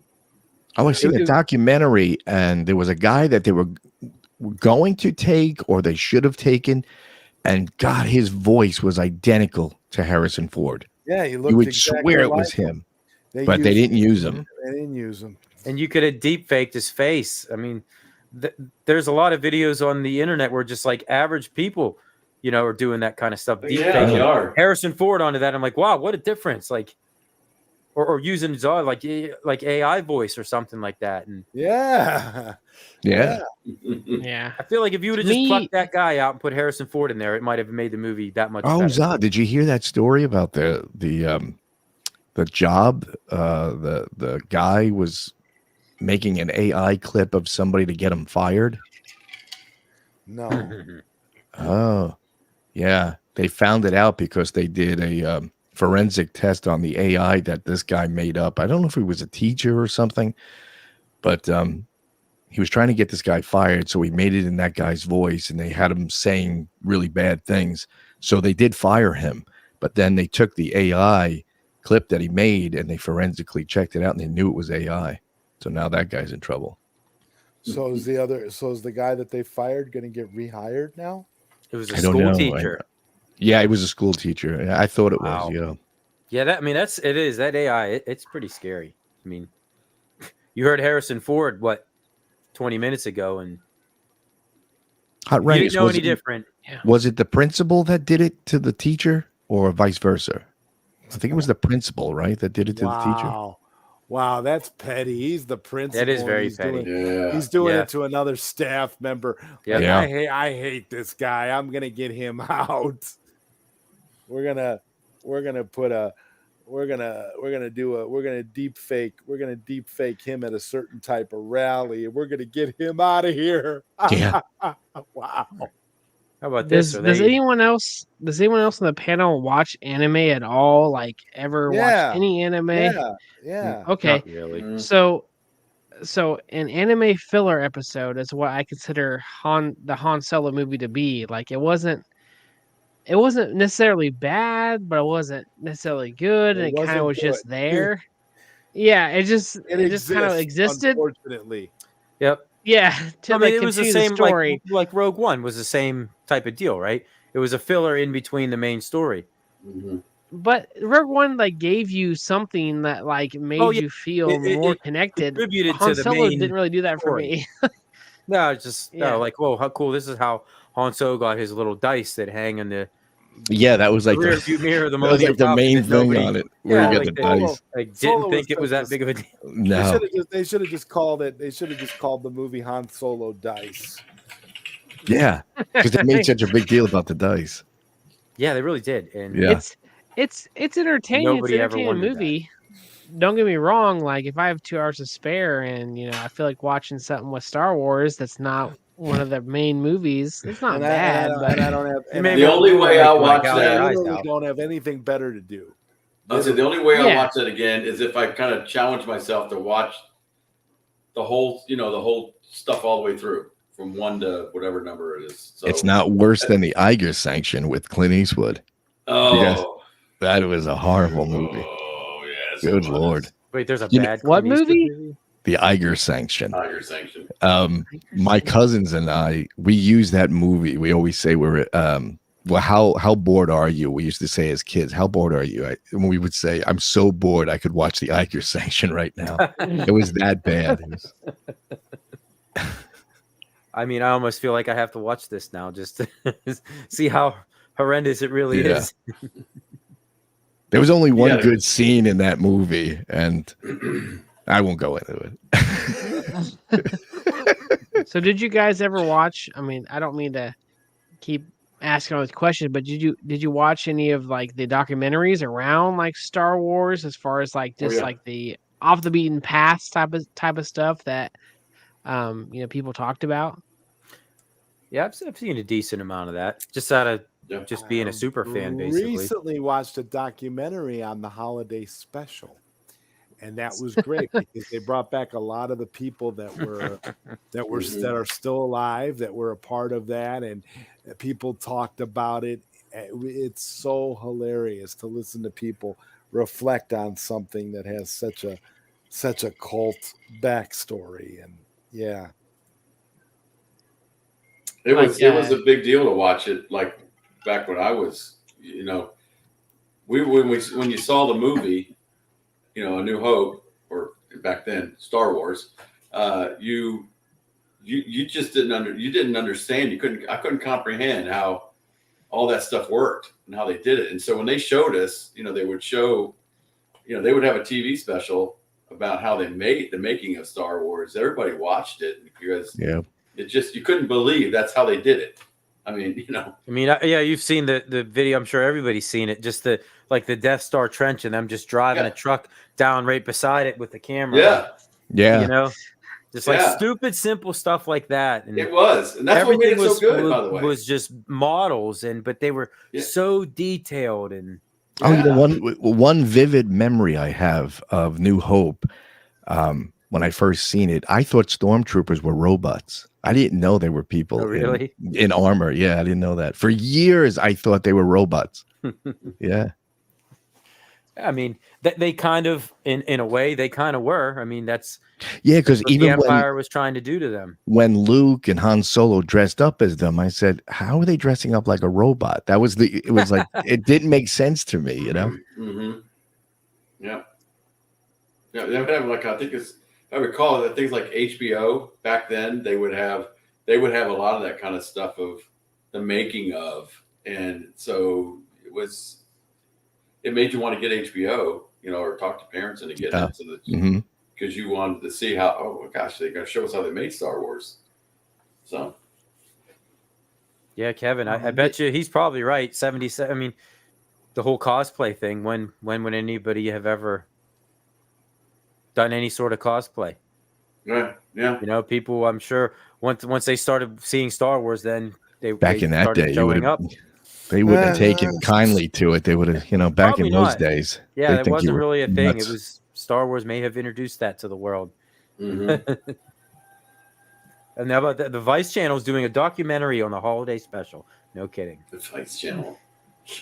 There's one documentary called, this is an old one.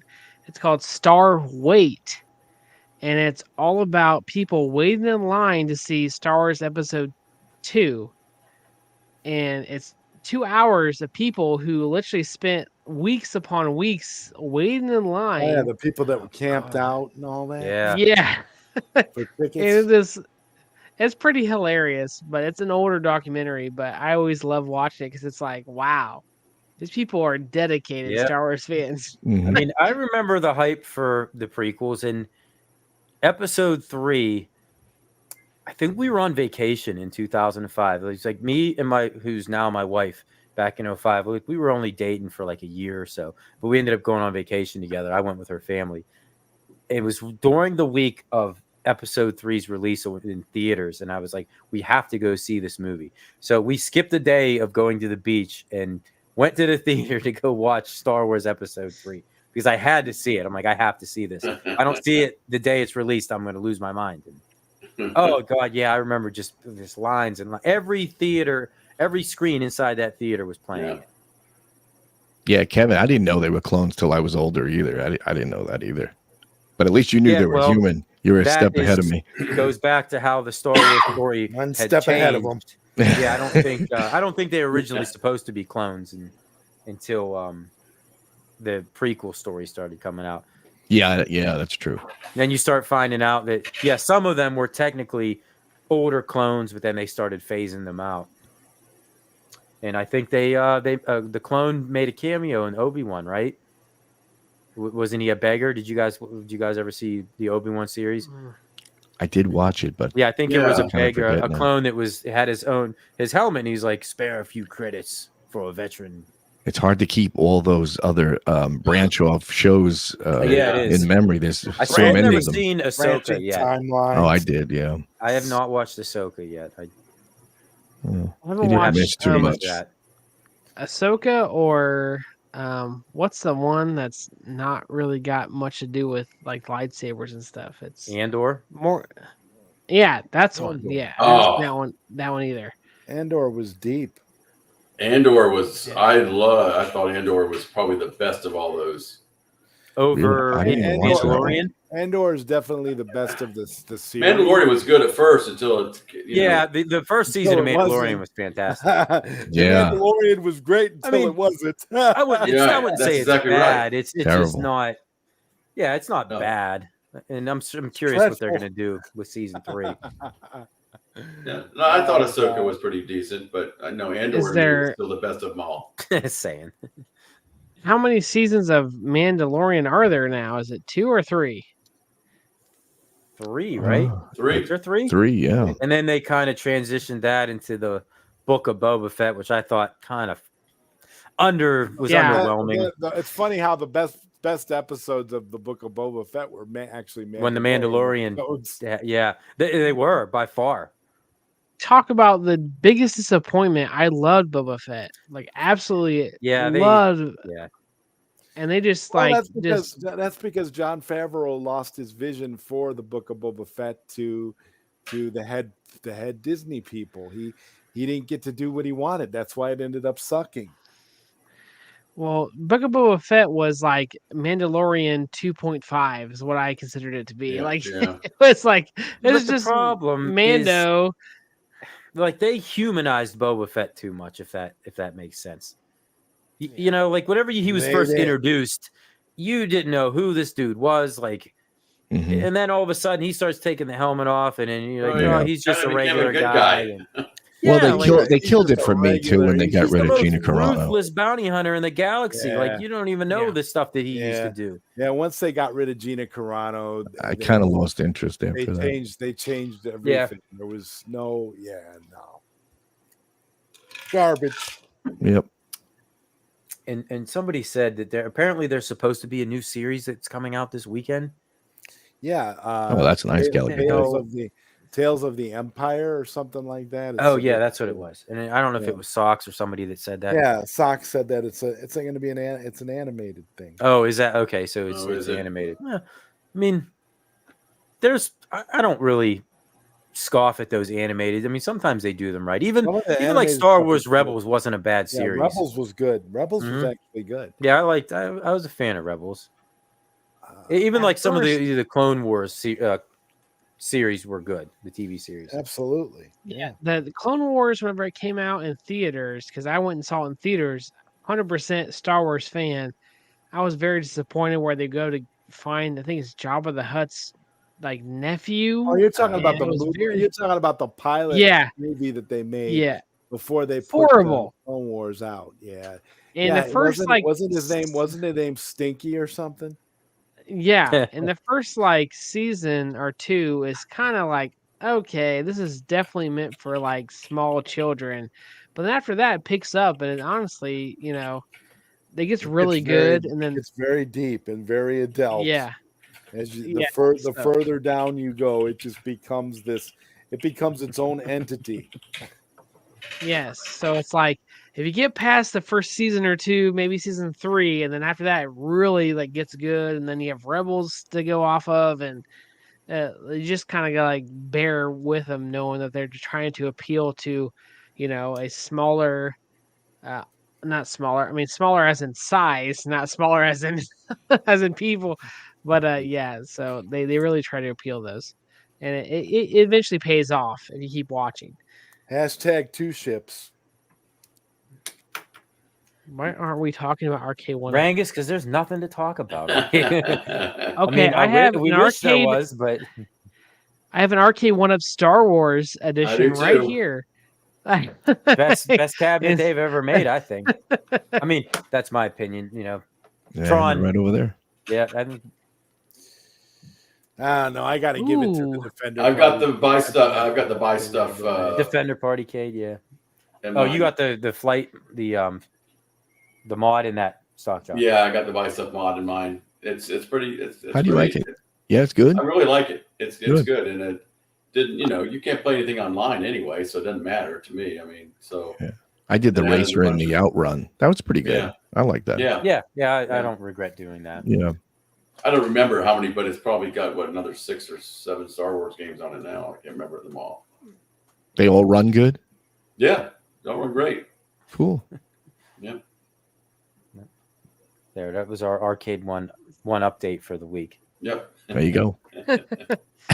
We gave Star you Wars more is than great. Arcade has given you in a year. Yeah. Yeah. They said spectate mode. Wasn't spectate mode on Mortal Kombat this week or something? Did that happen today?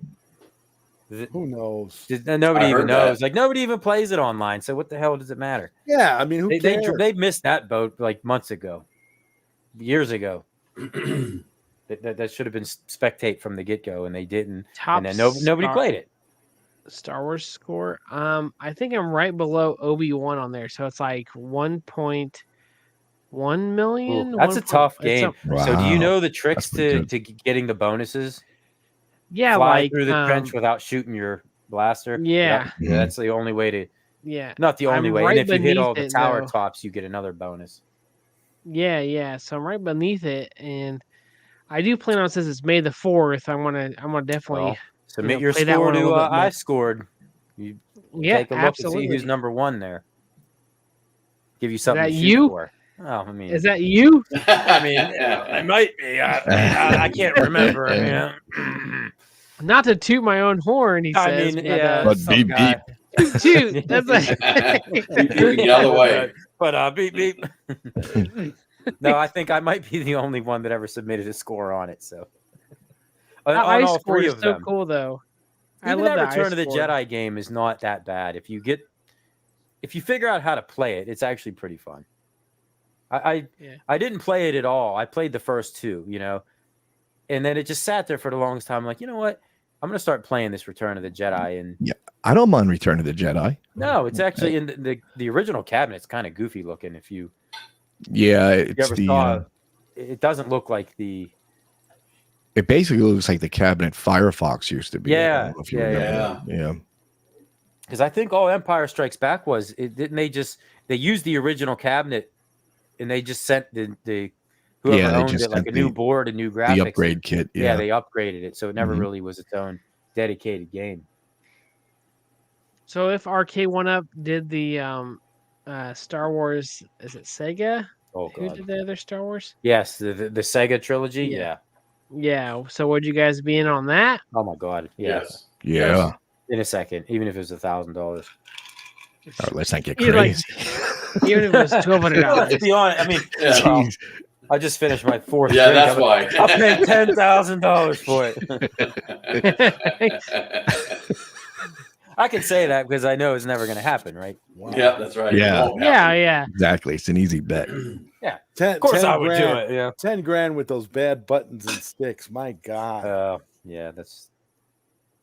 Buy Yeah. stuff, you can get Just it. get the Yeah. get the you can have it right on VR there. version that Zod talked about with me. Like just go to VR and just play it there. Yep. Well, speaking of VR, I think isn't all that stuff on all the Star Wars stuff is on it's on sale right now on MetaQuest Universe, whatever it is. Man. I It's haven't, like I haven't 30% turned off. mine on in so long. I don't even know what's Oh going yeah, on. that's a All the good. Star Have you Wars guys stuff is have all you on played sales. the Vader Oh. Immortal games on there? Oh, that's a lot of fun, Vader. Oh yeah, Yeah. it is. Yep. Yeah, being able to reach your hand out and summon your lightsaber and activate it, and yeah, it's crazy. I mean, Block I shots. just found it to be incredibly cool. incredibly creepy being standing face to face with Darth Vader. Oh It's my like, God, he's massive my God, man! If that's and not like intimidating. that's not scary, I don't know what is. Yeah, Like you're he's a standing there cool, looking at he's a Darth cool Vader's chest, and character. he's just right in front of you. Yeah, He's it a was cool insane. character to watch in the movies, but facing him in VR is like, I'll never forget it. He's walking down this hallway. I'm like, oh geez, here we go. Like getting ready for getting my fake lightsaber at the ready. Thanks. In case. No thanks. Yeah, but if you own a Meta Quest, or I don't know if you could play it on, if that's any of those are on like PlayStation VR or anything like that, but yeah, the Vader Immortal games are. That's the reason why I bought the Oculus. It was because of that and Resident Evil 4. I also have Star Wars Pinball of all. So do I. Actually, I bought that too. So that's what got me introduced to the Zen Pinball. I have and then all I the got the arcade pinballs. one up. I'm like, this is almost the same exact games. Yeah, isn't that There's a couple isn't cool, that something? Isn't but that there's a couple cool Mike? tables they left out. And though. it's actually kind of neat playing it in VR because It is. you don't have to actually have a real table. And not only that, it looks so real. It looks the a depth lot better. is, you know, Yes, it looks a lot better. Just looks good. Yeah, there was a Return of the Jedi table that I really liked. Have any of y'all got a chance to meet anyone from the Star Wars universe, like actors or anything? No, I don't think so. Unless it was like some unnamed extra or something that I bumped into, but no, I don't think. I didn't really meet, but they came into. I worked at Disney MGM Studios for about 3-4 years, I think. And I know a couple of them came in our restaurant, and I'm trying to remember who it was. I didn't wait on them. So I was a waiter back then. I didn't wait on them, but they came in. It was always a big deal that, especially when Star Tours opened up. They had a big party out there for Star Tours, and they had them all out there. Everybody was there. So I saw them, but I didn't get to really meet them because I was working. You were in the same proximity as them. Then I was. They came into our restaurant, and they had them all up in the upper corners up there, and I wasn't chosen to wait on them. No, I don't think I've ever seen. I don't even think I've ever been in the same state as any of them, for all I know. Unless James Earl Jones got lost or something one day and ended up in Pennsylvania. Well, there is one that I got to meet. Fight the bees. Yeah. There's one I got to meet, which was Ray Park. Oh, I got his signature and everything. Nice. Wow. Oh, wow, cool. He would have been one I would have liked to have met Yeah. because he was a martial artist, so I would like to have met him. The nicest guy as far as actors and things like that, nicest guy I've ever met. He's super cool. Me and my brother at the time actually. Not like Lou Ferrigno. Oh no, a complete opposite of Lou Ferrigno. So why am I just learning that like Lou Ferrigno apparently was a jerk? I mean, was he really? Okay. Yeah, I gotta hear it. Podcast. But yeah, were you guys talking about that the other night, Zod? Were you and him? Yeah, maybe that's where I learned it. I'm like, wait, Lou Ferrigno was a dick? I actually met him once. He was a nice dude, but he was also some benefit. He might have been having a bad day. Maybe maybe he was tranquilized when you met him, Daryl. I don't Maybe know. he was. Maybe so. Yeah. Ray Really? Park He's was that great bad? though. He really. I mentioned this on Zod's podcast is whenever we had talked to him. I didn't get to see it because I've been away. So yeah, we went to a Wizard. Is it Wizard World? Is that what they were back in the day? Wizard World Comic-Con. Me and my brother, and we saw Lou Ferrigno walking to the bathroom actually, and we were like, "Oh, Lou Ferrigno's here!" No line for him at all, and you walked up, and he wasn't connected to the actual Wizard World Comic-Con. You had to like pay him cash to see him. Yeah. And he just wasn't the nicest dude whenever we were there. Like he was very like just very abrupt and trying to get us to pay more money for stuff. The bag of money sitting next. Yeah, to he just had like a bag of money sitting there, like. Oh wow! Yeah, it was. Why do you go to those kind of weird. things if you're not prepared to interact with people and That's one of the questions I asked him. You know, I was like, oh, so like, do you like doing these things? And he was like, he's kind of timid just being there, but he was just like, if I didn't like him, I wouldn't be here. I was like, oh wow. Okay, well, the thing I saw him at, just so you know, the thing that I saw him at Gallagher guy was a benefit, and he was paid to be there. So okay, so he probably was getting enough money. Yeah, you got to have money. Yeah. You got to have money for him because he's not about nothing. He'll chase and answer Kevin Clausen's question there. I went like 3 months ago to the one out there at the Disney park, the Star. Oh yeah, you did. Land. That's right. Galaxy Quest, whatever it's called. It was amazing. Wasn't Phil just there too? Phil was going out in California. Yeah. He went. I don't live far from. Disney I don't live World. far from Disney World, so. But it's amazing. It's crazy how good how well they made that. Jay, is that true? Wow, a Star Wars. What kind of a mirror? Damn it! I just bought a Star Wars mirror from $1,000. I'm just kidding. Jeez. Off of some scumbag. That was a good one. No, yeah, $1,000. That's crazy. That's good. I wonder if it was. Obviously, I'm guessing it was something original. It was Kylo Ren's mirror when he had his shirt off. And oh God! Flexing in front of the mirror, sucking his gut in, flexing and playing with his nipples in front of Ray. Yeah. I will say though, you like what you see, right? The actor is Adam Driver. Is that his name? Yeah. Whenever he went on the SNL and like made fun of himself and stuff like that. What was that Undercover Boss? That was awesome. That was hilarious, that dude. Actually was really funny. It's like, so guys, what do you think about Kylo and Rey? Like, nobody cares. I didn't see that. I care. Yeah, that was actually really good. Yeah. It's always good when we see actors who's willing to kind of laugh at themselves, like, oh yeah, makes you think like even he knew it was kind of ridiculous. Yeah. And I honestly, out of the prequels, I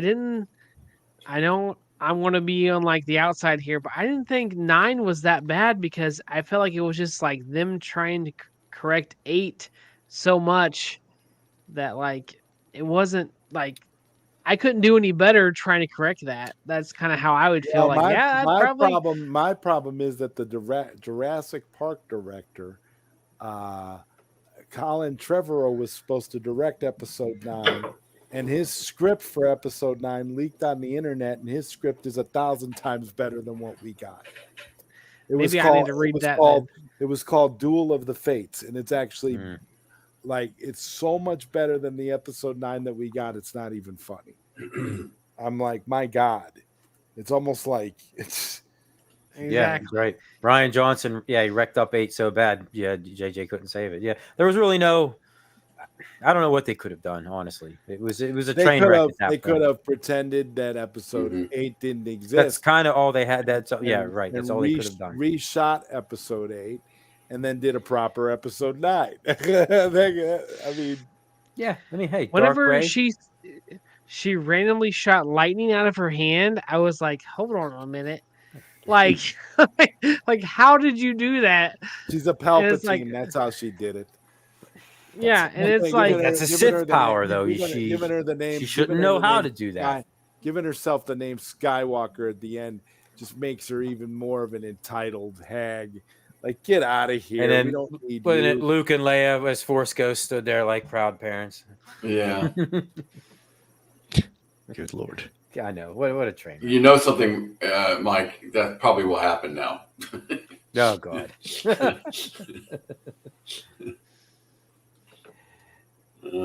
Yeah, and they did the thing with the whole dark Rey. Remember, like, they tried to tease it in the trailer, like, oh, no, Rey might turn dark. Like, did anybody ever for a split second believe that ever was going to happen? First off, they showed it in the trailer. That, oh my God, there's this. I don't even remember. I think it was in, what was it, episode 8, when she saw like the million reflections of herself or whatever it was. Like, was anybody ever convinced that Rey was going to turn dark? Exactly. Gallagher guy. Yeah. Yeah, that's what she did. She was like, "Ooh, ooh, what is this? Like, I'm more of a person than what I am." Like, it was so stupid. Oh God, stupid. I mean, I think the best part of episode 8 was whenever Luke was milking that that animal. Yeah, the green milk. That was the most realistic thing in the whole entire sequel trilogy. Like, oh, that's where they get blue milk from. And then he looks at Rey with these eyes of like dark contempt, just like, look at me drinking this. Like, they made Luke Skywalker into a creep. Yeah, really. Pork milk. Yeah. I didn't notice that. Did they really? RK went up, put the screw right through Rey's face on the pinball machine. I'll have to go look at that. If they did, that's fantastic.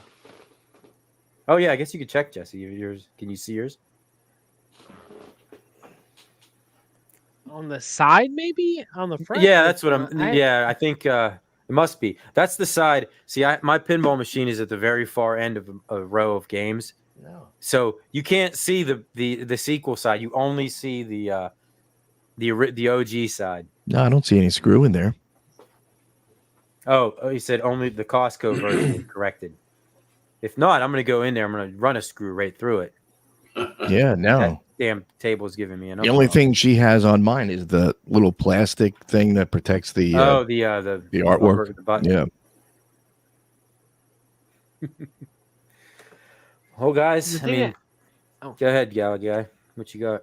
The thing that else, not to keep stirring up the dust, but like the best line in the sequel trilogy, I think, was wasted on Rose whenever she was kissing Finn.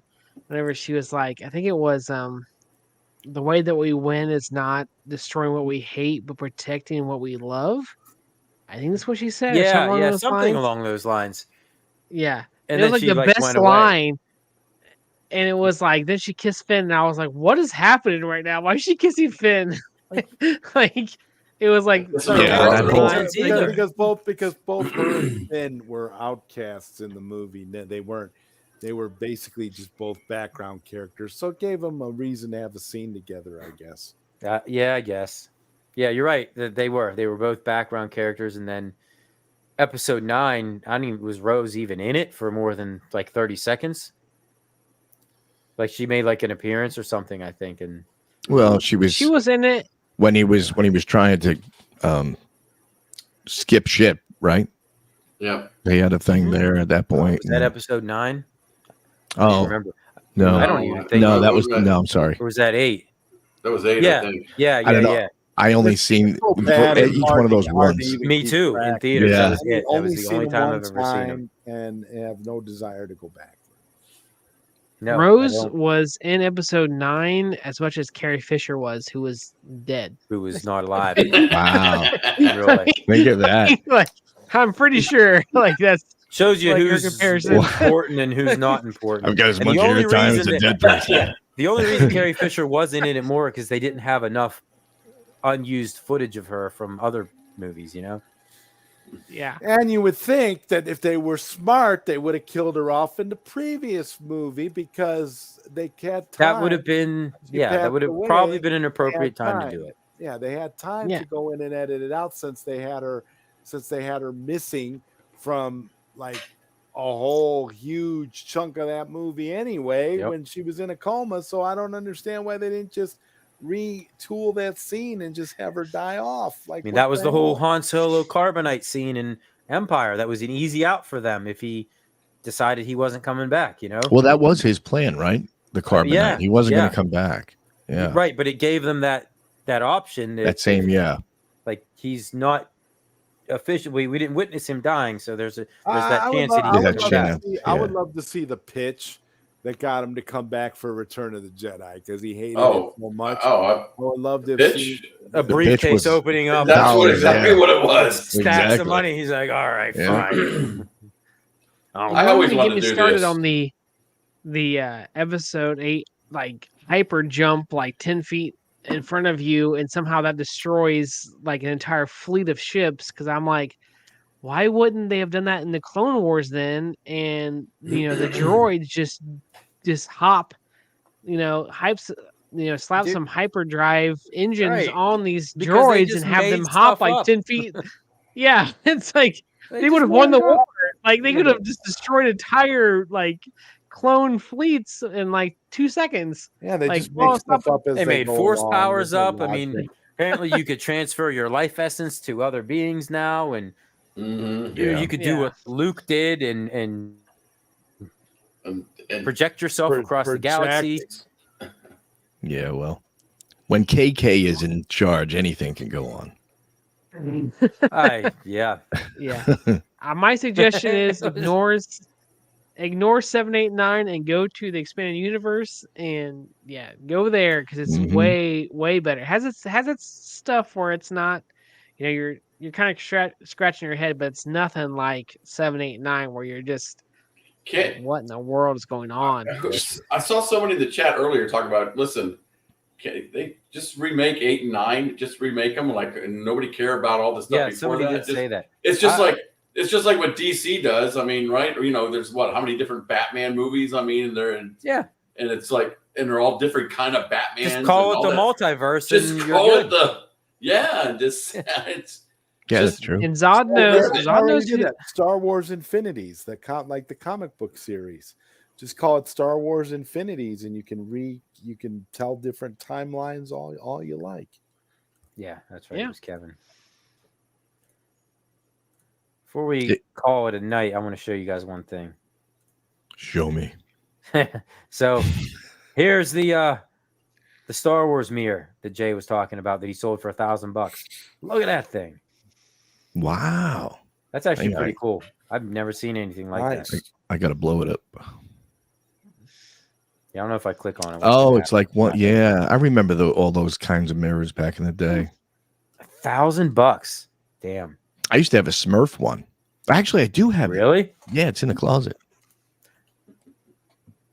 What is it? It's like etched into the glass or something, and it's a mirror. They used to have them a lot. You remember them, right, Snapjock? Oh yeah. Yeah, all the mirrored, and then they would put they would be a mirror, and then they would etch out the area that like the Smurf, and then they would put the blue behind it. And and they had everything, bands and everything back in the day. And you'd go to if you went to the fair, and you won it, you could. You took it right out of my. I used to go to the boardwalk, and they would have them, in the stands that you could win them all the time. And that. Jay, if you're still here, do you remember where you got it? Like he said, it was original from 1977.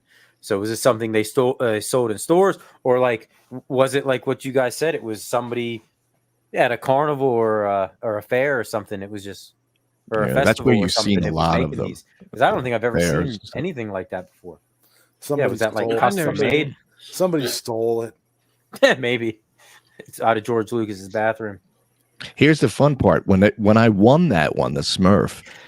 I opened it up one day, and they put a white paper behind it to put the white hat and the feet on the Smurf. But when I opened it up, I turned it around, and the white paper that they were using to make it white was a Journey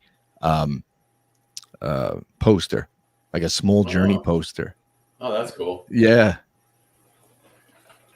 And I never knew that was behind there until I just put it away, and I opened it up just for, I don't know why I did it, but I was like, oh shit, there's a Journey poster behind it. Yeah.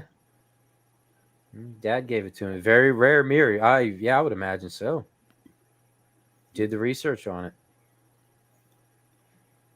Yeah, I'd say for $1,000. Sure, that's pretty. That's a good. Man, imagine shipping that though. Oh yeah. They look pretty big. Bubble wrap? Oh yeah, like the box had to be a refrigerator box, just wrapped in, inside in bubble wrap 50 times over. We leave anything out that you guys can think of? We covered video games, all the movies, even the obscure ones. The holiday special, we got that in. Yep. The cartoon shows. I think we covered. Yeah, I think we pretty much. What are we missing? Yeah. Comics. I mean, expanded I universe. could talk for books. hours on it. But Oh yeah. Yeah, I think we got the basics. Yep. Yeah. Anybody ever play the real Star Wars pinball? Oh, Any of them? No. No. Just the I know only I real have. Star I Wars know I was the have. Mandalorian. That's that's Yeah, new. one of the I did one of the older ones back in Yeah. the day, but never the new one that they have Oh. out now. Kevin Clausen said Star Wars food / candy. Yep, they had all that back then. I'm trying to think of any Star Wars food that I may have eaten. I remember there was like candy. cereal too, even. Oh, there, yeah, C-3POs. Yep. I'm trying to get my hands on a box. That of I remember. Yeah. It looked nice on my shelf right next to Batman cereal. A box of Don't eat the C-3POs. Batman cereal. As we saw, we seen it has some adverse side effects. I used to do like Star Wars parties where I had like Star Wars themed food, like Princess Leia cupcakes and Jabba's gruel and oh yeah, that's cool. No, I'm sorry. Han I was Solo too cool. hamburgers. Gallagher, I was too cool to go to those kind of parties. I'm sorry. Well, I mean, you can't be riding up in a convertible to a party like that. No, not a 63 bug. Three beautiful women in the back seat. That's right. Listen, my party was so cool, no one showed up. That's how. That's how oh, we just Princess Leia cupcakes by myself. You're a trailblazer, Gallagher Right. guy. Yes. Yes. Come on. Burger Time Babe was there. Come on, man. Yeah, and Kevin Clausen, you're right. I didn't never read those books. I remember though in my Volkswagen I had a cassette player, and I would if I was driving somewhere like on a long trip, I would stop off at it and pick up a book on tape or something like that and listen to it. There's a couple bookworms, Kevin. Gallagher guy showed me his. I mean, between the two of us, we betcha we own a couple hundred Star Wars books. No, no joke. and we did talk about Star Wars books. We just He must have been late. Geez, I think one of the first videos I ever put out on YouTube was me like showing some of my Star Wars collection, and I did show my my Star Wars library in it. Yeah, it's most of it is like 90% of it is all before Disney. Well, I mean, do we want to give? I don't know. I don't want to spoil anything for anybody who's looking, to get into the expanded universe. But there is a lot of, things you'd never think of that they just somehow thought of and put into books that you're just like, you're exploding trying to think of like, wow, this is great. Like the truce of Bakura, Truce of Bakura, where Princess Leia actually communes with the Force ghost of Anakin Skywalker. Yeah, and a couple other ones is like there's one book where Han Solo gambles and wins an entire planet for Leia, and she doesn't really care that he did that. And there's another one typical woman. Yeah, you didn't pay for it. You just won it because you have a gambling problem. That's right. There's one where there's a clone that they figured out that clones can also have force powers, and he has to stop a Star Destroyer from attacking them, and he like uses the force so much it like implodes, like he implodes using the force. Like there's so many things that are out there that just like, wow, like it's such a great expanded universe was just so great to get into. Had its moments where it was kind of like I mean there was some stuff in there that was like, okay, like do we really, is it really adding to the story? But there was a lot of other stuff that it was great. I was like you, I was sucked in. I was buying anything and everything that I could. And I will say one thing, some of the newer stuff, I don't know if you bought any of them. It's a book series. It's called From a Certain Point of View. Ah, yes. They just released Return of the Jedi From a Certain Point of View. It's about it takes place in the original trilogy, and it's a whole entire book full of short stories of irrelevant background characters. So Jesse, you were talking about paying attention to the background. I mean, if you saw a guy pick up something off the ground, somebody wrote an entire story about who this guy is and why he did what he did. And, Oh yeah, Really? yeah. Oh. There's three books. I read the A New Hope one, but I didn't read Empire and Return of the Jedi yet. But the one that I'm kind of curious about in Return of the Jedi was Palpatine's Royal Guards. There's backstories on those two guys that were told to leave the throne room, and they're out there listening to the conflict happening inside, and they want to go in and help, but the other guy's like, no, he told us not to go in, so we're not going in. And he ends up seeing Luke dragging Vader's pretty much almost dead body out, and them panicking like, oh my god, Luke ended up winning, and I think they end up dying in the Death Star explosion at the end. So I mean, spoiler alert. But yeah, the Death Star does blow up in the end of episode. even like not the Clone Wars, Yeah. not the Clone Wars, the Thanks, computerized Mike. version. Sorry. Yeah. Not the Clone Wars, the computerized version, but the actual cartoon ones from Cartoon Network. Like those made General Grievous look like he was like ready to take on Yoda. Like he just he was so amazing in those. Like if you're looking for just lore and you like Star Wars, besides the prequels, or not the prequels, but the sequels. Sorry, the sequels. There's definitely a bunch of stuff out there that definitely makes you appreciate Star Wars. Yep. Yeah, sorry, Toxin. The good guys win in the end. Okay. They do leave you hanging there on The Empire Strikes Back, though. If you're watching 2 minutes in the past. And to spoil it even further, teddy bears. They help them. They may play a part.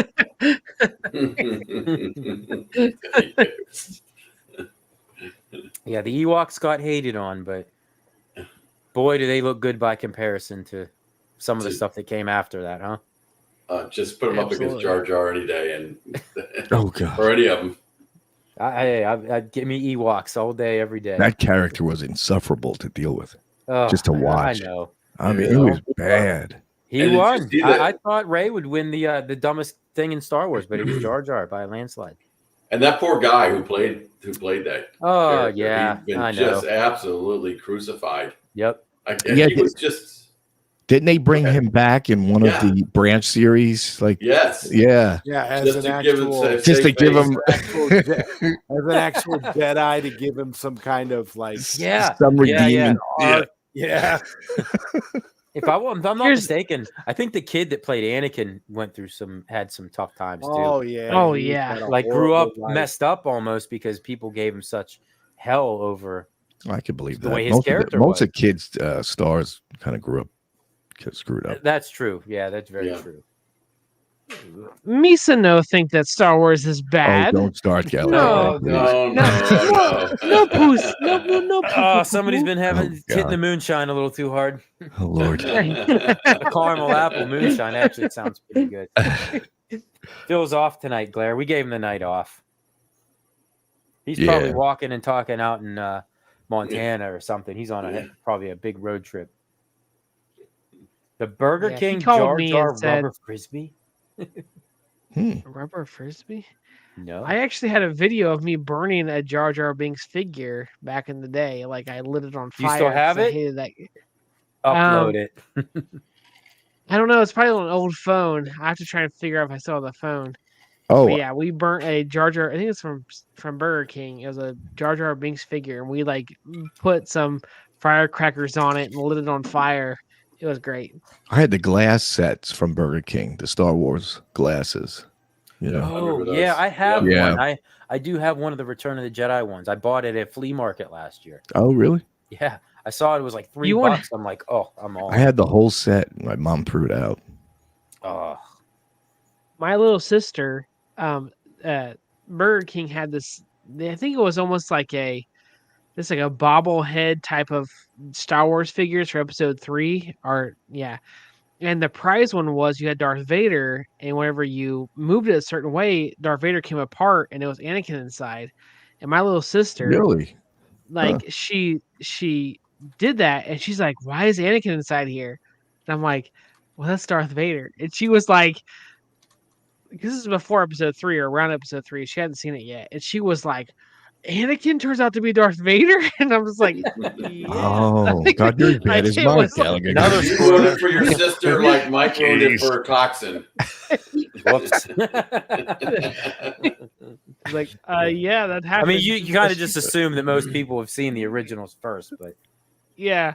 So, yeah, she figured it out before the movie happened. all right, boys. I think I've hit my peak tonight. I don't know about you guys. I mean, I could sit here and talk Star Wars all night, but I just found out I got a text message from my wife. She's flying. I said she's flying home. Well, she was supposed to be in tomorrow morning, but her flight she flew from Seattle to San Francisco and doing a connector flight to Pittsburgh, and her flight got delayed, so she missed her flight to Pittsburgh. So she's now, luckily, she's with a girl that she knows. So, that's good. Yeah, I guess they're going to hang out out together. Yeah. But Yeah, so, a little girl on girl action. That's awesome. Nope, it's that time of night. So. Yeah, Kevin. Yeah, In 4 minutes, it mother really gets to be that time. Yep. My mother went on a rampage and she cleaned out the basement, and everything I had saved, she threw it out. So yeah, She stumbled across some. Yeah. to her it was junk. You know, that sucks. what can you do? What can you do? You gotta love your mother.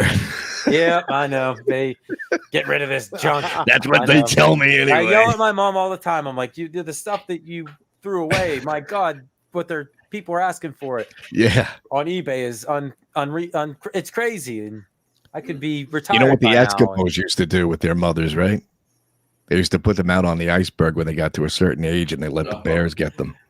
Oh, that's like the TV show Yeah. Dinosaurs. When you reached a certain age, they would take you to the one cliff and just push you off.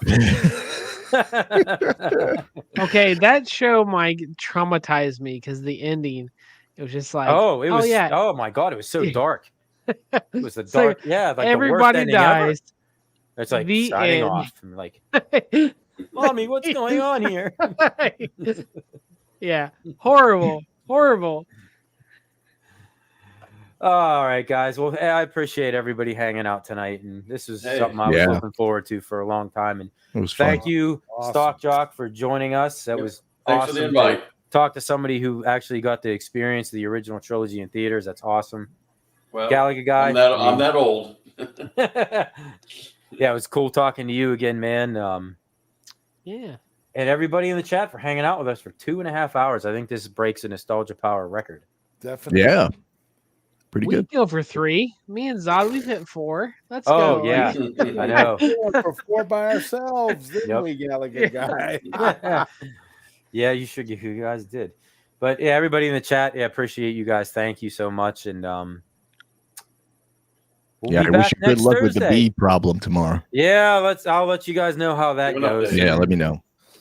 Prayers on that one. Hope they Prayers on take that care of one, it. Mike. If I hope not, so. I'm gonna have some free honey, which I don't necessarily want. Oh my God, the jokes tonight. Yeah. All right, guys. All right, guys. We'll catch you guys next week. Thank you. Pop.